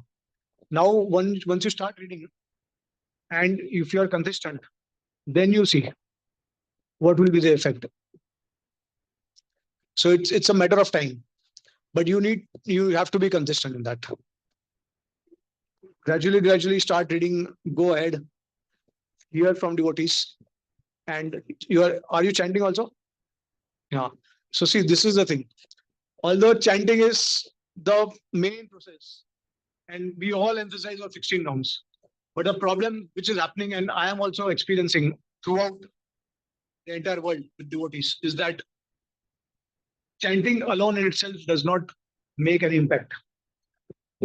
It will not make you remember Krishna so much, because the chanting has to be assisted with Shravanam. You know what Srila Bhakti Siddhanta Thakur said? Okay, who is the Swarup Shakti of Krishna? The Swarup Shakti of Krishna. Who is the Swarup Shakti of Krishna? Come on, you're Gaudiya Vaishnavas. You don't know who is the Swarup Shakti of Krishna? Okay, the internal potency of the Lord. Okay, I'm sorry. I thought you must be knowing about it. Yeah. Okay. But I think some places, okay, maybe Ladini Shakti was also good term. Achha, okay. Sorry, bros. Okay. Radharani, right? So, I mean, I specifically use the word Swarup Shakti because this is the word that Bhaktisiddhanta Thakur is using. That's why. So, he says that the Ladini Shakti or the internal potency of chanting is Shravana. Can we approach Krishna without Radharani? No. Can we approach chanting without Shravanam? No. This was quoted by our exalted sannyasi, Swayam Bhagwan Keshav Maharaj, Sutta Prabhu. In Radha Govinath temple, Chopati, he had given Bhagavatam class or Sunday feast. I don't remember, but he quoted Bhaktisiddhanta Thakur. So you cannot remember. Remember Shravanam, Kirtanam, and then Smaranam. Automatically you will remember. So you need to experiment that. You need to try that. Plus, of course, it also depends on how much time you're spending in spiritual practices. If you spend 2-3 hours a day, that's a good time. 3-4 hours a day. If you spend only 15 minutes in spiritual life and 12 hours in material life, then you cannot expect to remember. It's a simple thing, So, of course, now it's a sandwich program also, wherein Prabhupada says that if you do your morning sadhana properly, then automatically you will be able to remember Krishna. You will not be at least influenced by Maya. Whether remembering the pastimes of Krishna, that's a different thing altogether. But at least you will not be influenced by Maya when you are chanting, doing your sadhana, which means Prabhupada gave the Mangalarti and then Japa and then Srimad Bhagavatam. So if you are doing this, that's one part of the sandwich, the top part. And then going to work is basically the lettuce, and the sauce and everything, mayonnaise and all. And then the last part of the sandwich, the bread, the bottom bread, is basically Prabhupada said that you should read for 3 hours a day, every day, before going to bed. So he, what kind of program he had after coming from work, supposed to read Nectar of Devotion every day. So for 1.5 hours and morning 1.5 hours. So 3 hours a day, like that. Krishna book or Nectar of Devotion. That's what we also, this program was there in Krishna House also. And by the way, Krishna House also had a similar adjustment, but not reversed adjustment. So they had the Mangala Aarti starting at 6 o'clock in the morning. And Kalakan Prabhu had made a rule that if you want to stay in the ashram, then you must attend the Bhagavatam class. Whether you miss out the Mangala Aarti, that's okay. But the priority was always going to Srimad Bhagavatam class. At least the Bhagavatam has to be attended. So 6 o'clock the Mangala Aarti started for students, because he understood that in Western countries, students, they like to go to pubs and discos and all. So they have a habit of sleeping late. Of course, when they stay in the ashram, they have to follow the 4 executive principles and they associate with devotees. So then they also gradually start waking up in the morning. But he understood that it's not possible for everyone to wake up at 4, 3 in the morning. So he made that adjustment. 6 o'clock, we had Mangala Aartis. And then the Bhagavatam started at, I think, 8 o'clock, 9 o'clock, it was done. And then everyone went to school. Or who had jobs, they went to their jobs and came back. And then in the evening, they had some reading of Nectar of Devotion sessions and all. It's a sandwich program. So if you follow this sandwich program, which is ideally supposed to be like for example, if you are spending, let's say, Bhagavatam class 1 hour, Japa, let's say 2 hours, 3 hours, and Mangalarti and all that, let's say another hour. So 4 hours in the morning, and then 1 to 2 hours in the evening. So 6 hours at least you're spending. So see, this is Prabhupada's genius. Earlier, the format was chant 64 rounds. 64 rounds will take roughly around 6 to 8 hours. And Prabhupada replaced that with this entire sandwich program. So he gave 16 rounds only. But then we had this morning program, Bhagavatam class and all that. So Prabhupada also wanted us to chant 64, right? Everyone knows that? That's not like Swarup Shakti. So that's given in Lilamrit. And everyone knows that Prabhupada wanted us to chant 64 rounds. But then he said, but disciples, they were not able to do it. So it came to 32. And then finally it came to 16. So now some students will say, why not Prabhupada extended and came to 8 rounds? So, yeah. Chant and be happy. Right? That is the main theme of chanting Hare Krishna. But unfortunately, we are chanting and we are being miserable at the same time. So we have to correct the process. That's a faulty process. We need to replace it. And that's why I always recommend that Shravanam and Kirtanam, do it together and see the effect on your chanting. You can experiment from today itself. At least 15 minutes a day before going to bed. Read Krishna book. These are pastimes of Krishna, right? I mean, generally, students we all like philosophy also. We would like to understand. But ultimately realize the goal. So you read Krishna book, Prabhupada has given philosophy also in that. And at the same time, Krishna's pastime is also there. Read it. And then when you wake up in the morning, you chant the holy name. Then you share your experience. At least you will be able to remember some of the pastimes Krishna performed, which you have read. Okay, so, it's not that chanting is going to automatically reveal to you. Like when you chant the holy name, Krishna is present before me and he's doing this lila and this lila. Nam Rup Guna Lila does not mean that name, then Krishna will personally appear before me. That happens at the state of bhav. So when we say Nam Rupa Guna Lila, when we chant the name, Krishna has to appear before us. That's the ideal process. Krishna has to appear before, he has to present before our vision. That is called Rupa. Not that we are artificially meditating. So that happens at the state of bhav. Now, when can you see Krishna? When you have the internal potency of the Lord. the Ladini and the Samvit potency entering your heart. Which means that if you want to see Krishna, you can only see Krishna with spiritual senses, not material senses. That spiritual senses is given to us by the Lord at the stage of Bhav. So Ladini and Samvit Shakti will enter our heart. And that's how we can actually perceive the limbs of the Lord. We can see the Lord face to face. Otherwise, before that, we cannot see the Lord.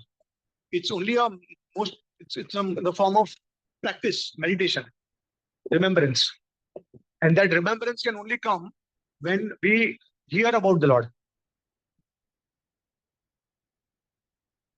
Right? Yes.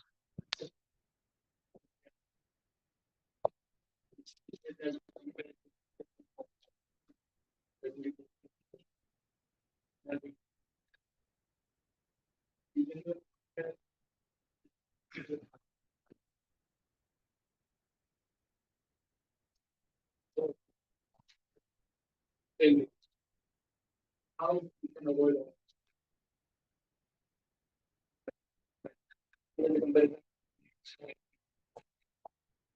same question. Are you reading every day?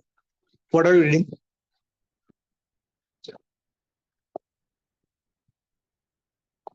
Okay. And so have you read Prabhupada books of the Bhagavad Gita, Srimad Bhagavatam?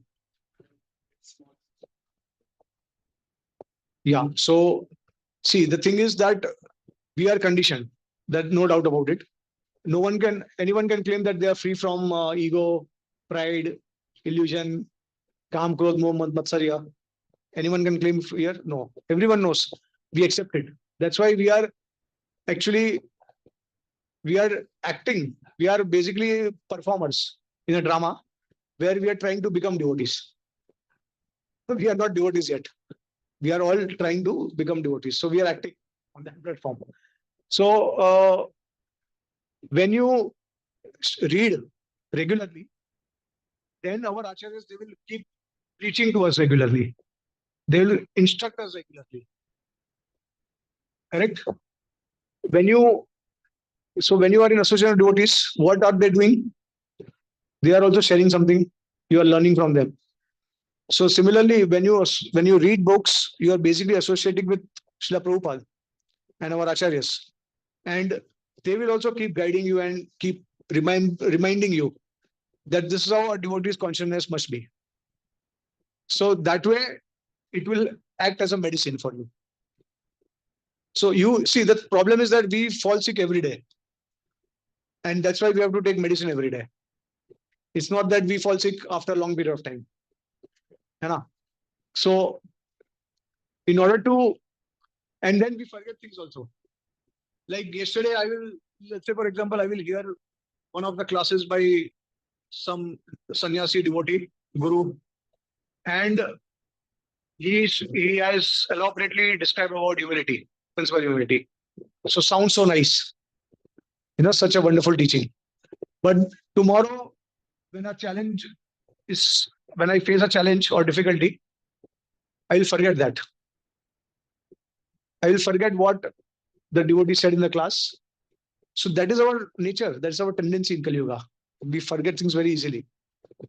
That's why we require repeated dose. So when you get repeated dose, then use your intelligence.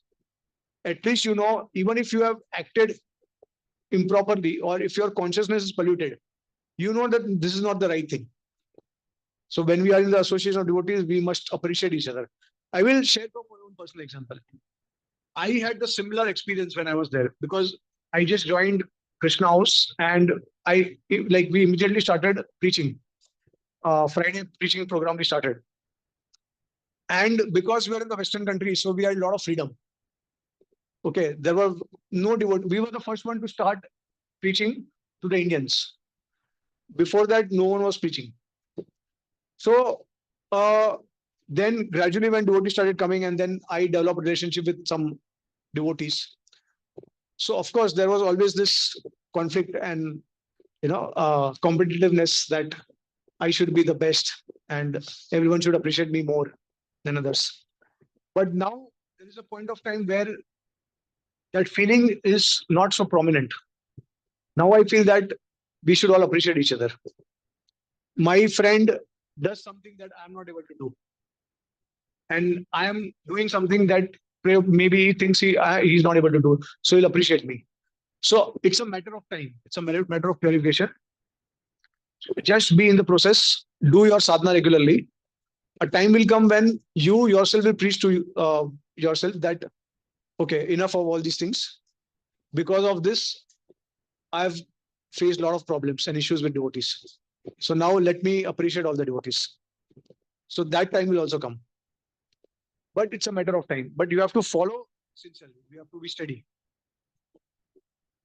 So using our intelligence, we have to keep preaching to ourselves, reminding ourselves that um, every devotee has got a unique flavor with Krishna, and what they are doing, we are not able to do. So we must appreciate them. And there is no question of competitiveness because, see, the thing is, I will tell you a very easy philosophy to digest. Then competition will not bother you so much.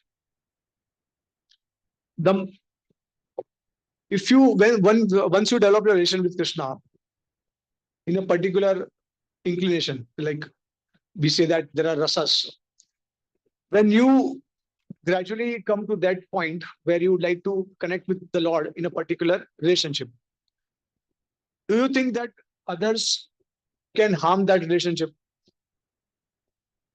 Then why there is need for competition? What you want, you'll get it. Because Krishna will fulfill everyone's desire. Unless you commit aparadhs, then the Lord will not, then it will be a longer process. You'll have to keep coming back. So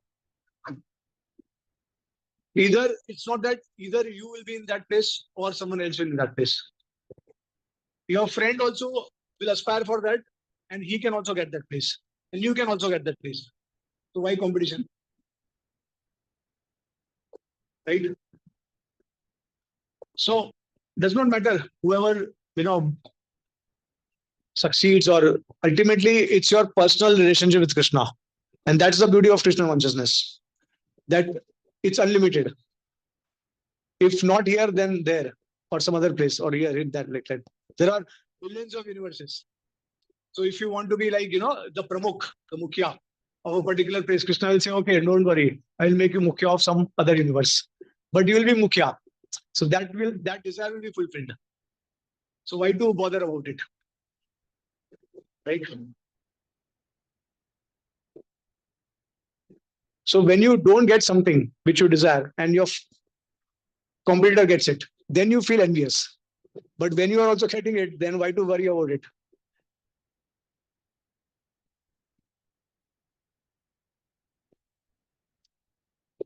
Okay.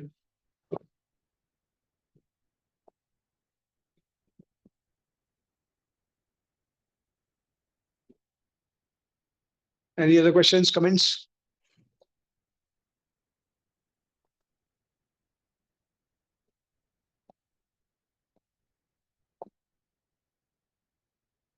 I think everyone is convinced. Today, Prabhuji, you will get a lot of Prabhupada book readers from today on. So how many of you can experiment from today reading Prabhupada's books? Wonderful. Yeah. Um, yeah. But be steady. That's the main test. To carry it for a longer period of time. That is the main challenge. So slow and steady wins the race. Yeah. Any other doubt? Do you think that something is exaggeration in Krishna consciousness? Do you feel like that?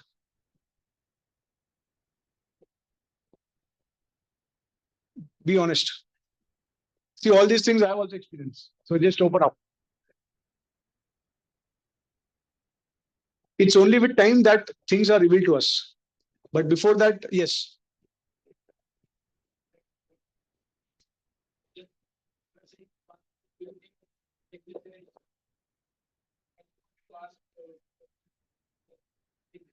Yesterday I was having a discussion with we go closer to something that can be At the same time, like, amongst devotees, we go with them, family level. We cannot go. We have to interpret this principle regarding that.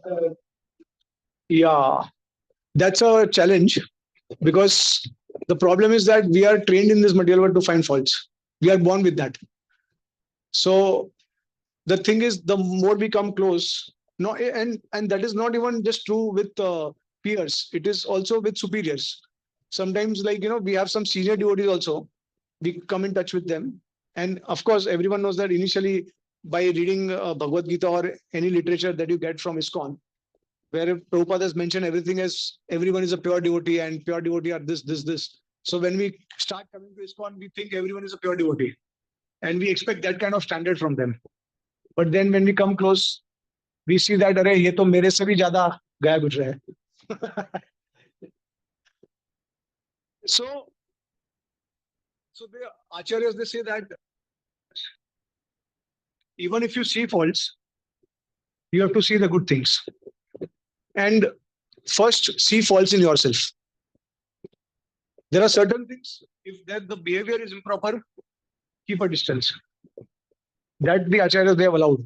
The devotees, devotee does not mean that anyone who wears a Vaishnav tilak or kanti mala or is externally chanting japa and all, but if the behavior is not proper, you have all the rights to keep distance. But they say that give respect to everyone, mentally, at least mentally. Don't overjudge. If you don't like someone's behavior, stay away. But then don't do analysis. That analysis leads to paralysis, ultimately. Paralysis because our mind will get damaged. Our thinking process, our thoughts, it will move in a wrong direction. It will harm us only. So best is to share our thoughts with some seniors.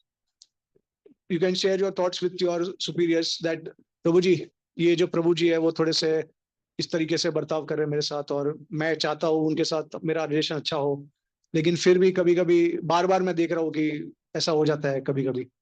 तो they will also guide you because they know that person also. So they will also identify कि हाँ आपका बात सही है, इतने हद तक सही है, इतने हद तक आप शायद, या फिर आप जज कर रहे हैं किसी को, तो वो भी आपको बता सकते हैं. सो but try to, so let's say if a devotee has got 5 faults, but then if he has got 10 good things, then try to extract the essence of the relationship. Focus on the positive things also. Why you want to break the relationship just because he has got 5 faults, but he has got 10 good things that can inspire you? So you have to overlook these 5 faults or keep some safe distance when it comes to these 5 faults. You don't have to intimately deal with these things like that. And one thing, remember that हम सब एक ही दरिया में बैठे हैं, हम boat में हैं, एक ही लेवल पे, सबके मन में अंदर वही सब चल रहा है. सो बी ओपन माइंडेड कि मैं भी ऐसे ही हूँ. Bhaktivinoda Thakur used to say that first, before you point out the fault in us, you see in yourself and try to work on it. So that way also it can happen. But now, so we had done this. मेरे से काफी devotees को problem हो रहे थे क्योंकि मैं थोड़ा सा ऐसा काइंड ऑफ उनको लग रहा था कि मैं ऐसा डोमिनेटिंग टाइप हूँ. So over a period of time, I also realized that I did certain things which was not appropriate. So then I also tried to correct myself. Now we have very close relationship where everyone is just appreciating each other. Such close bonding we have. So it's a matter of time again. Just you have to be sincere in your intentions and motives. Yes. तो exaggeration word है, धीरे धीरे करके start कर दिया लगता है.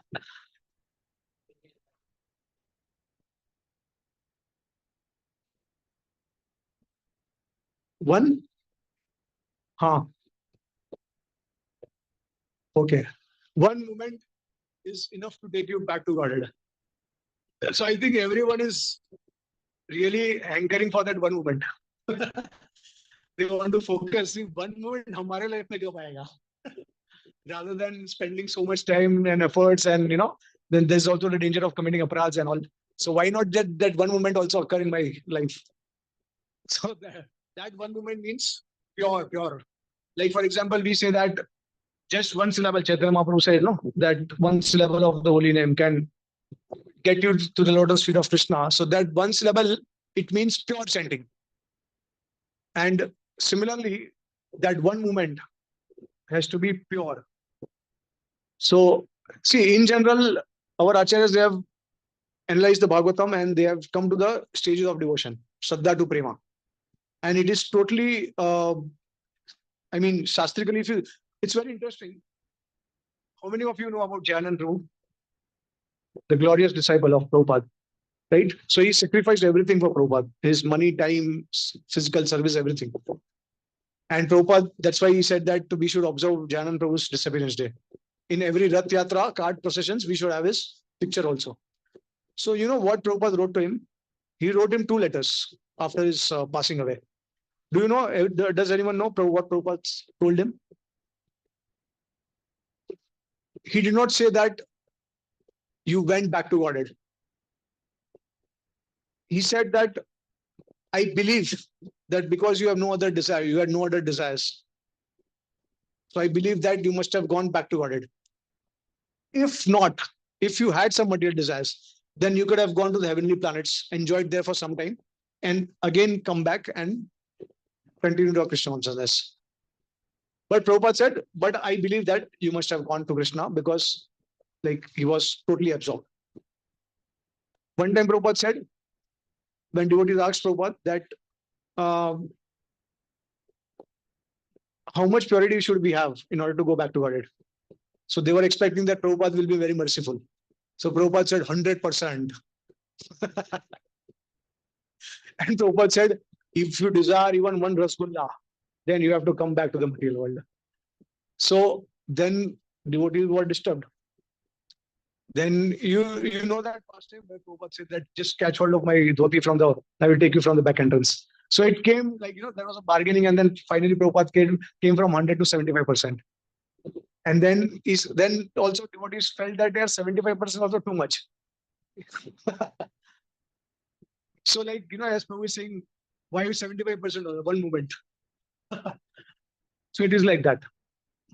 That one moment of consciousness, it has to be fully focused.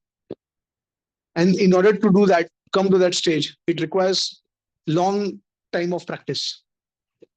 So Khatwan Maharaj is the example of that. Prabhupada quotes from the Bhagavatam that he had only few moments remaining, and he was totally realized.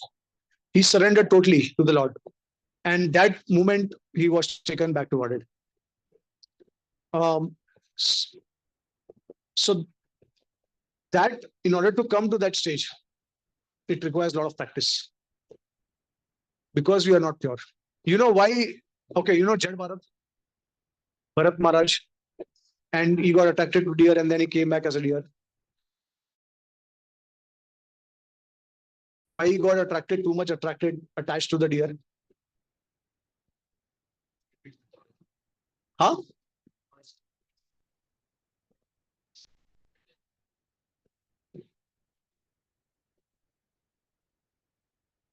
He was doing tapasya.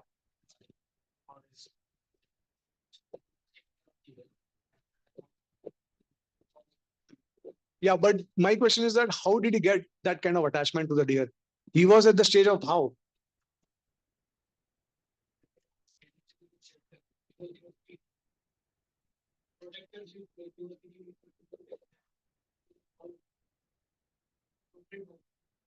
Okay. See, the thing is, when you reach the state of asakti, you are totally attached to the Lord. Okay. And it's a very advanced stage, asakti also. So the question is that how did that kind of mentality develop? That he got attached to the deer. He forgot that, as you were saying, that he thought that I am king, so I am supposed to protect the deer. But the question is, how did he get this kind of feeling? Because when one comes to state of bhav, generally it is not possible. One is focused totally on the Lord. So Jiva Goswami says that in the previous life he committed some aparadh, and as a result of that he had to fall down.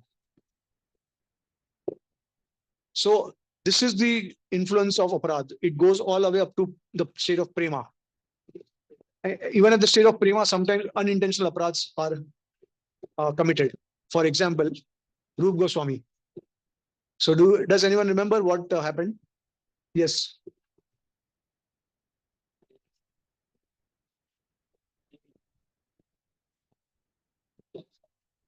Yes. Yeah. He actually, what happened, that sadhu was a lame devotee. He was not able to walk. And Rupa Goswami laughed in his Leela. He was absorbed seeing some pastime of Krishna. So the sadhu felt that Rupa Goswami is laughing at my walking. But still, he just walked away. He did not say anything. And then his meditation broke. And then he realized that this is not possible. Like, if I'm feeling ecstasy for Krishna and suddenly that has gone, so some aparadh must be there. And I think it was Sanatan Goswami informed Rupa Goswami that this happened. And that's why your ecstasy was broken. So, of course, Rupa Goswami, Rupa Manjari, highest level of bhakti. There's no question of fall down for Rupa Goswami. So the Lord is teaching by example. So he's teaching that even at the stage of prema also, sometimes unintentional offenses can also be committed. So that's the danger of offenses. Okay. So this is the point, that the consciousness that we are talking about, it's a result of so many consciousness we had in the past, what we did in the past. The Lord knows everything. So it is very difficult. And I would like to share a very typical example of Ajamil. It's very interesting. So the question is that Ajamil chanted the name of Narayan, right? But then uh, all his karmas got destroyed. There is a conversation between Yamdutas and Vishnudutas. So they are saying that you cannot take Ajamil because he has surpassed everything. He's no longer committed to any sinful activities. It's very strange that Ajamil, when first time he chanted Narayan, that time itself, all the karmas got destroyed. The future karmas, the past karmas, and the present karmas. Now the problem is that you see that Ajamil continued to sin. How? How did he sin? He got married to a prostitute. So that's adharma. That's a sin. And then he also begot 10 children. And then he also started stealing, doing all kind of things, drinking, and all habits he got. So all these are sinful activities. But Vishnu Duda saying that he has not committed any sin. How? As I shared with you, that when the very first time he chanted, so what happened? Past karmas got destroyed, present karmas and future karmas destroyed. So Vishwanath Thakur says that his activities were like removed, when you remove the fang of the poison snake, the poison from the snake apparently will bite you, but there will be no effect. So he says that there is semblance of karma. So for the devotees, now only one condition. The karmas of future were destroyed only because of one condition. Why? No aparadhs. He did not commit a single offense to the holy name from the list of 10 offenses. He chanted the stage of Namavas. Namavas has the power to destroy all karmas. It gives you liberation. Liberation does not mean going back to Godhead. There's a difference. Liberation means free from karmas, all karmas. Okay. So,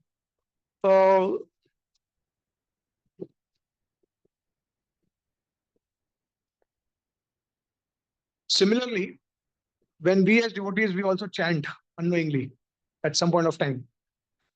If there are no previous aparats, and if we do not commit any aparats, then we also get free from karma. At that point of time, when you die,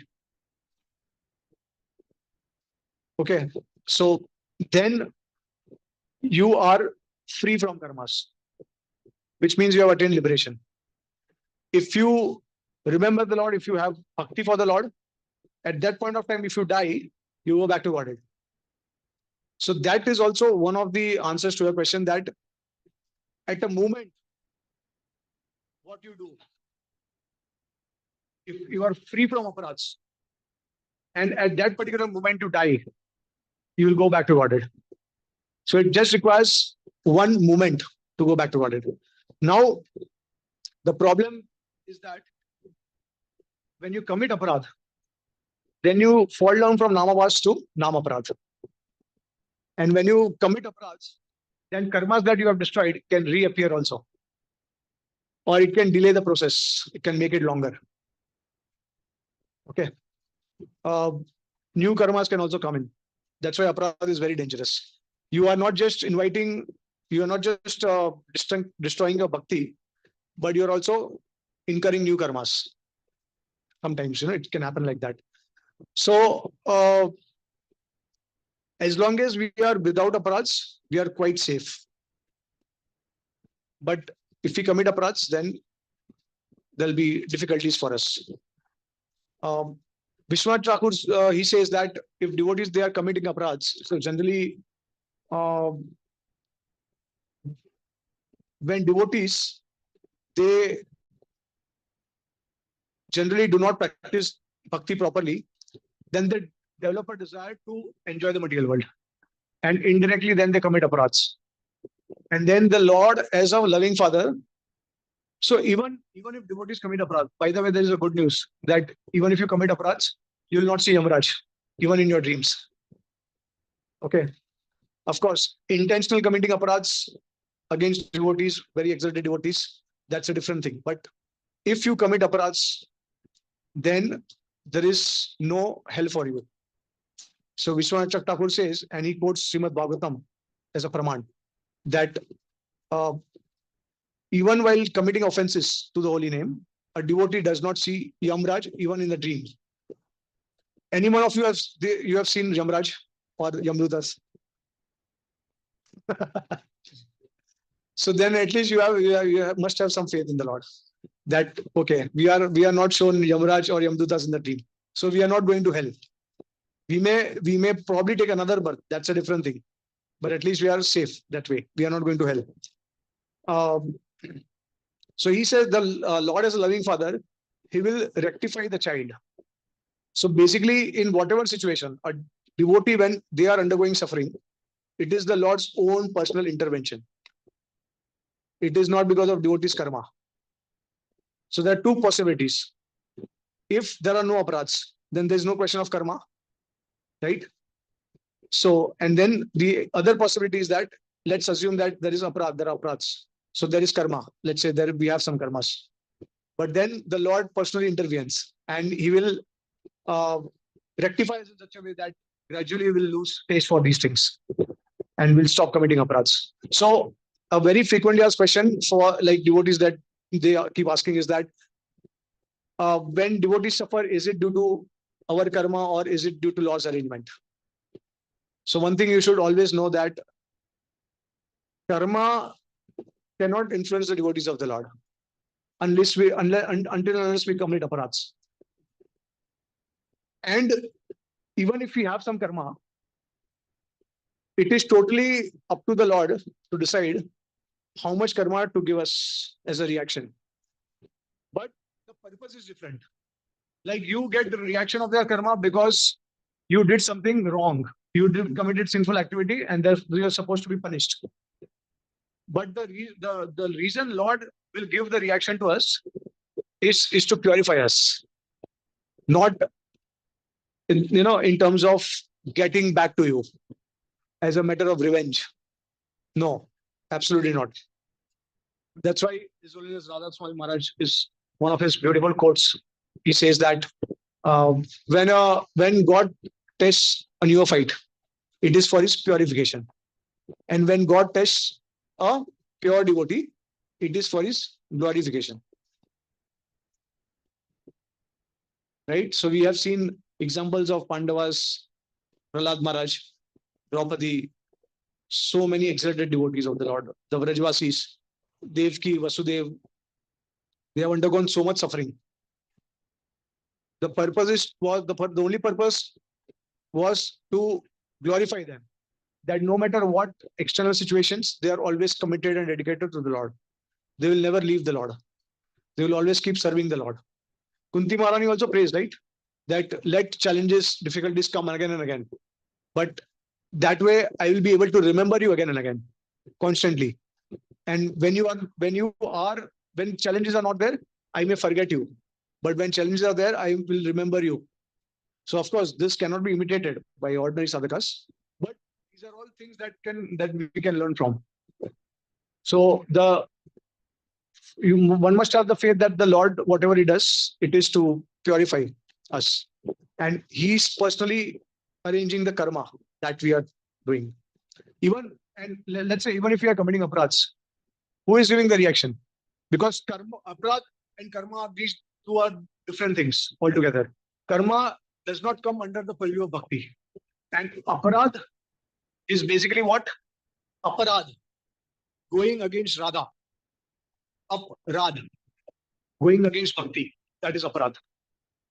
So that is only within the purview of the Lord. It's not within the purview of Yamaraj also. So the Lord will personally punish you. I mean, rectify you.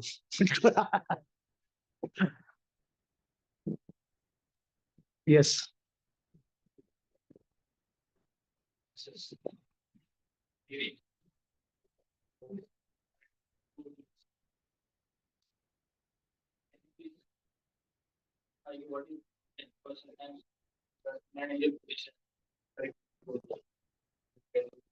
Yeah.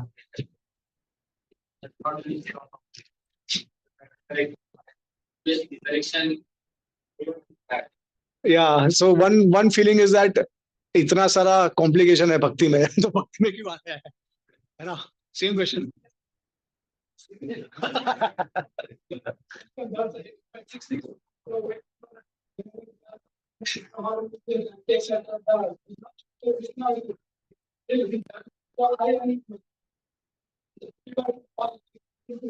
yes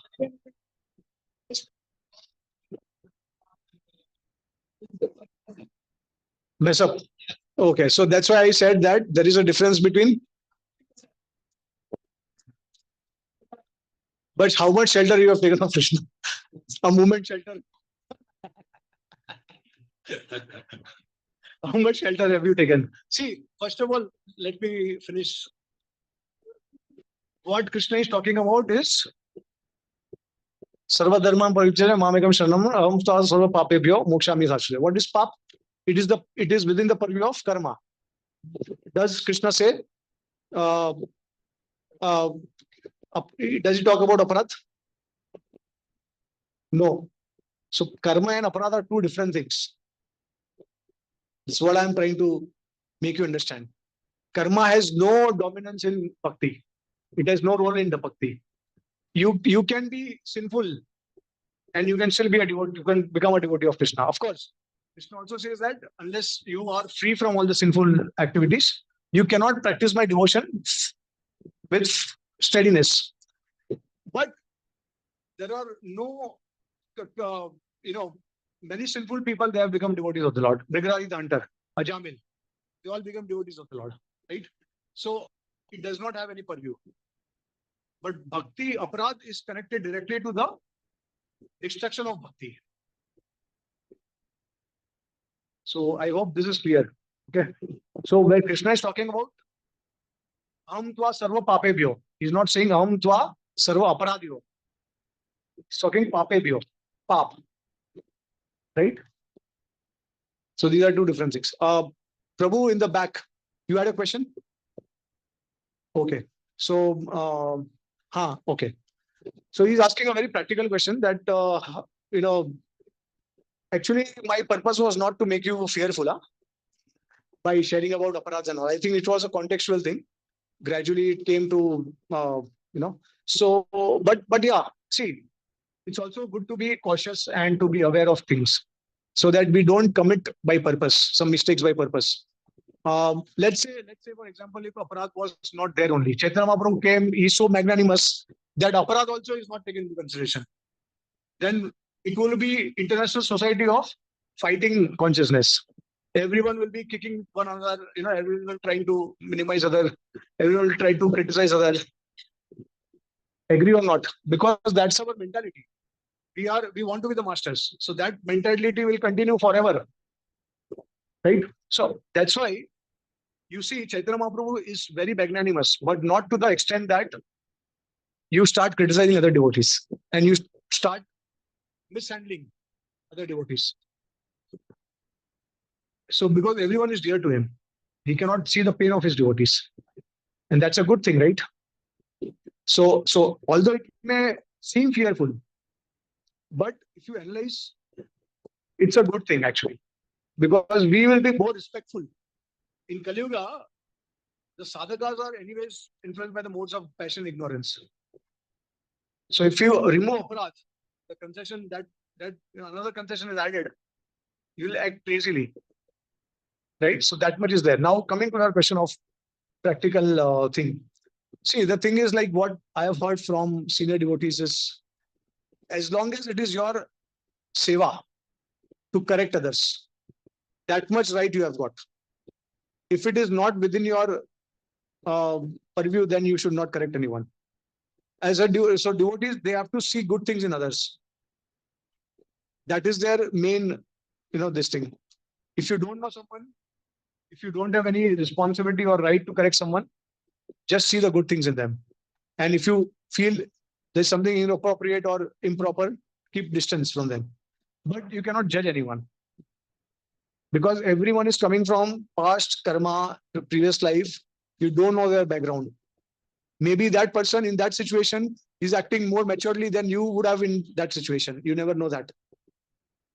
So it is very difficult to judge someone. That we should know. So if it is your service, you can correct. The intention has to be very clear that I am trying to correct others so that they can benefit. And of course, they should feel like that. You may think, okay, I am the savior of the entire world. Let me keep correcting for the benefit of others. But they should listen also. They should be receptive. If they're not receptive, they will become rebellious to you. And they will start having sour relationship with you. So that will create negative, thing. So similarly, any position that we are taking in the movement, we must know our responsibility well. If it is like for example, if there's temple president, so if there is something wrong in the temple happening, if a devotee does something that is going to harm the temple or the devotees in the temple, he has every right to say something, correct something. Of course, the motivation has to be pure also. But if he is not in that position, he should not correct. He should not get involved. He should not interfere. I hope it makes sense. Yes, Prabhuji. The Sharnagat devotee. Yes. Karma.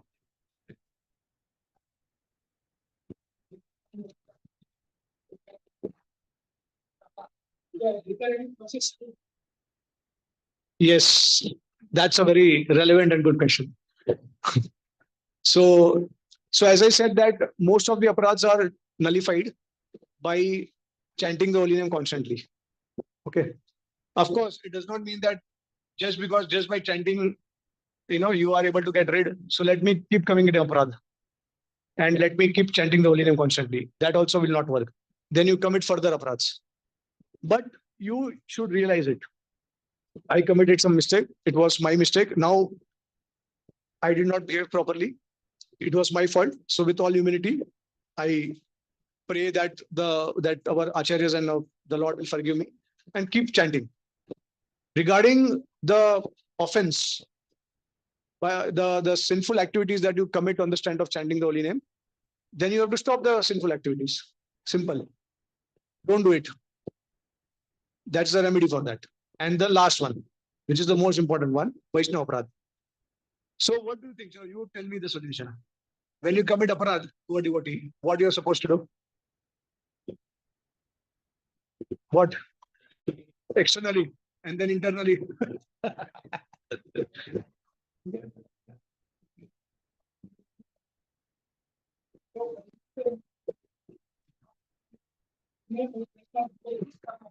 हाँ. हरी बोल. Good. ये बात. तो हाँ, तो प्रभु जी ने एकदम सही कहा कि हमारे आचार्यों ने यही कहा है कि भक्तों को सिर्फ क्षमा याचना बाहर से करने का ऐसा नहीं होता है. ऑफकोर्स देखिए, अब एक क्वेश्चन प्रभु जी ने ये भी पूछा था कि क्या अपराध है क्या नहीं है, वो भी समझना है. तो विश्वनाथ ठाकुर क्लियरली बताते हैं, अगर आप कुछ मैलिशियसली और एनवियस स्पिरिट में अगर करते हैं किसी को नुकसान पहुंचाने का कार्य जानबूझ के, तो वो अपराध होता है.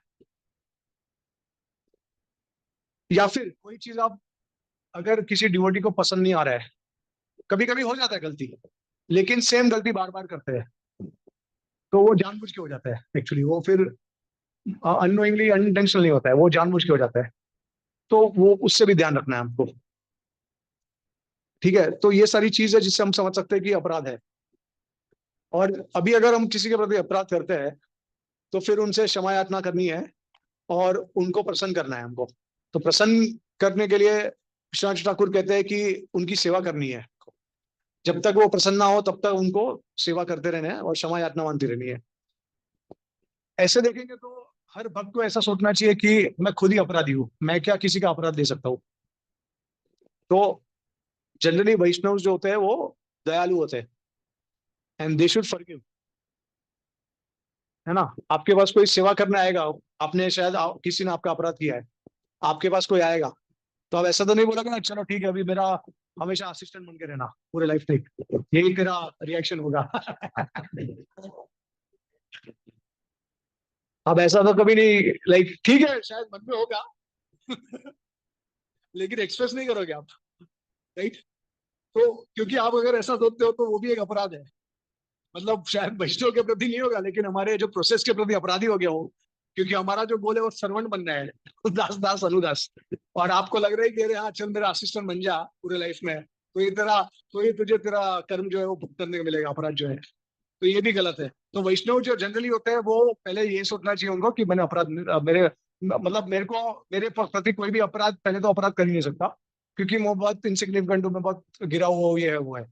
तो ये आपको थोड़ा अपने आप को भी प्रचार करना है कि मैं ऐसा हूँ करके.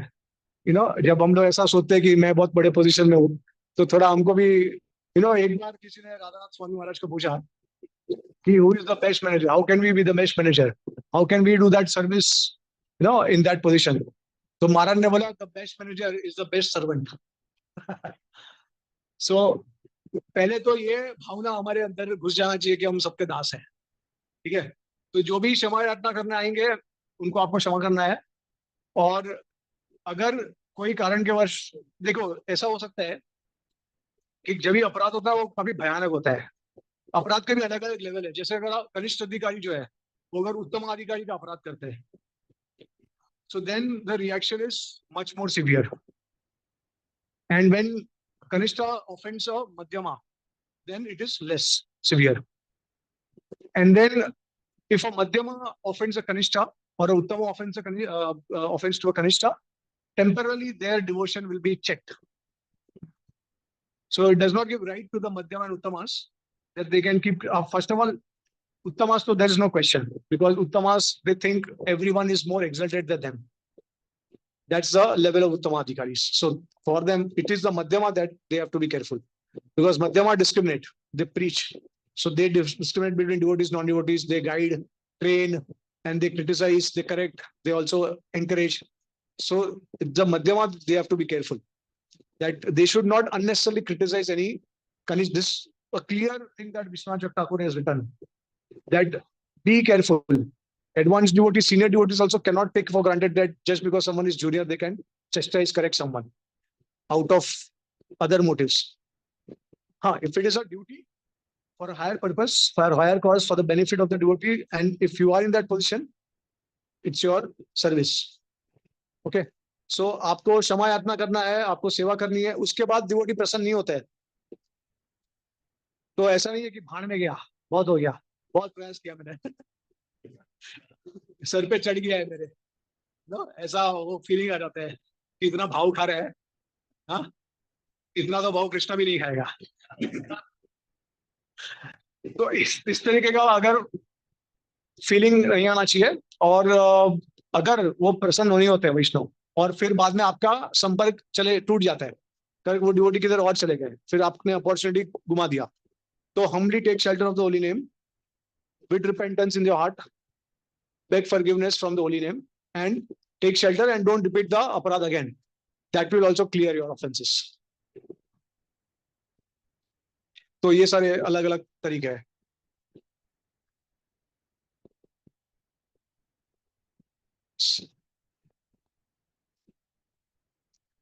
ऑलराइट, सो 2 बज गया, 2 घंटा हो गया, और मेरे से अगर कुछ अपराध होगा तो क्षमा करें. मैं आपका असिस्टेंट बनने के लिए रेडी होते होगा, सिर्फ थोड़े समय के लिए.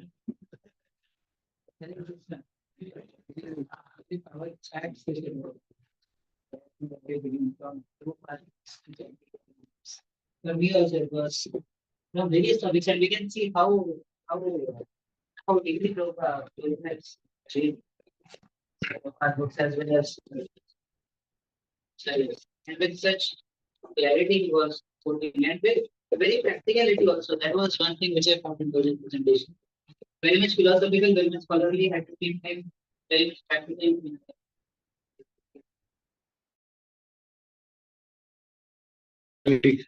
Yes, it's a pleasure to interact with all the students.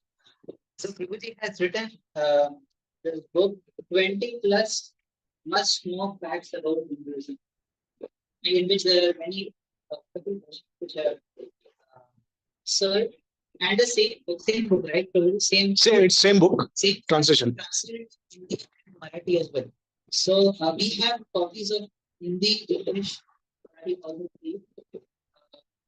And the cost is quite cheap. It is available at 200 rupees. 200 for English, Marathi, and Hindi and English, and 180 for Marathi. So, devotees also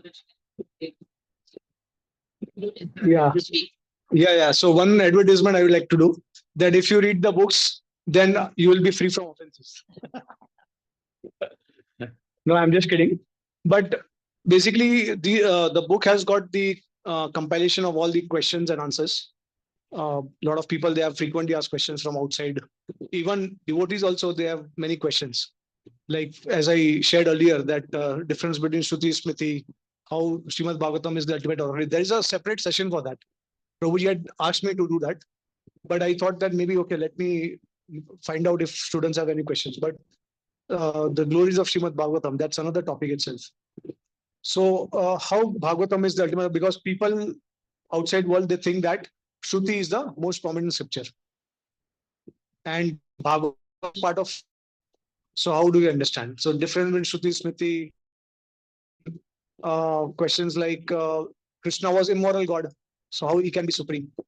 Then is God is the absolute truth personal or impersonal?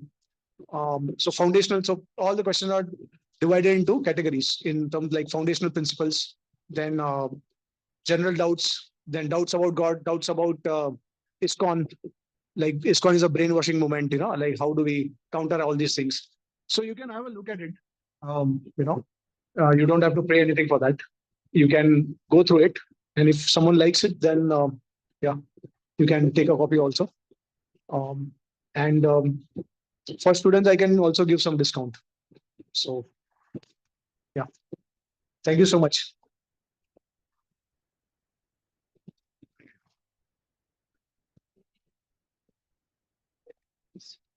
You want to come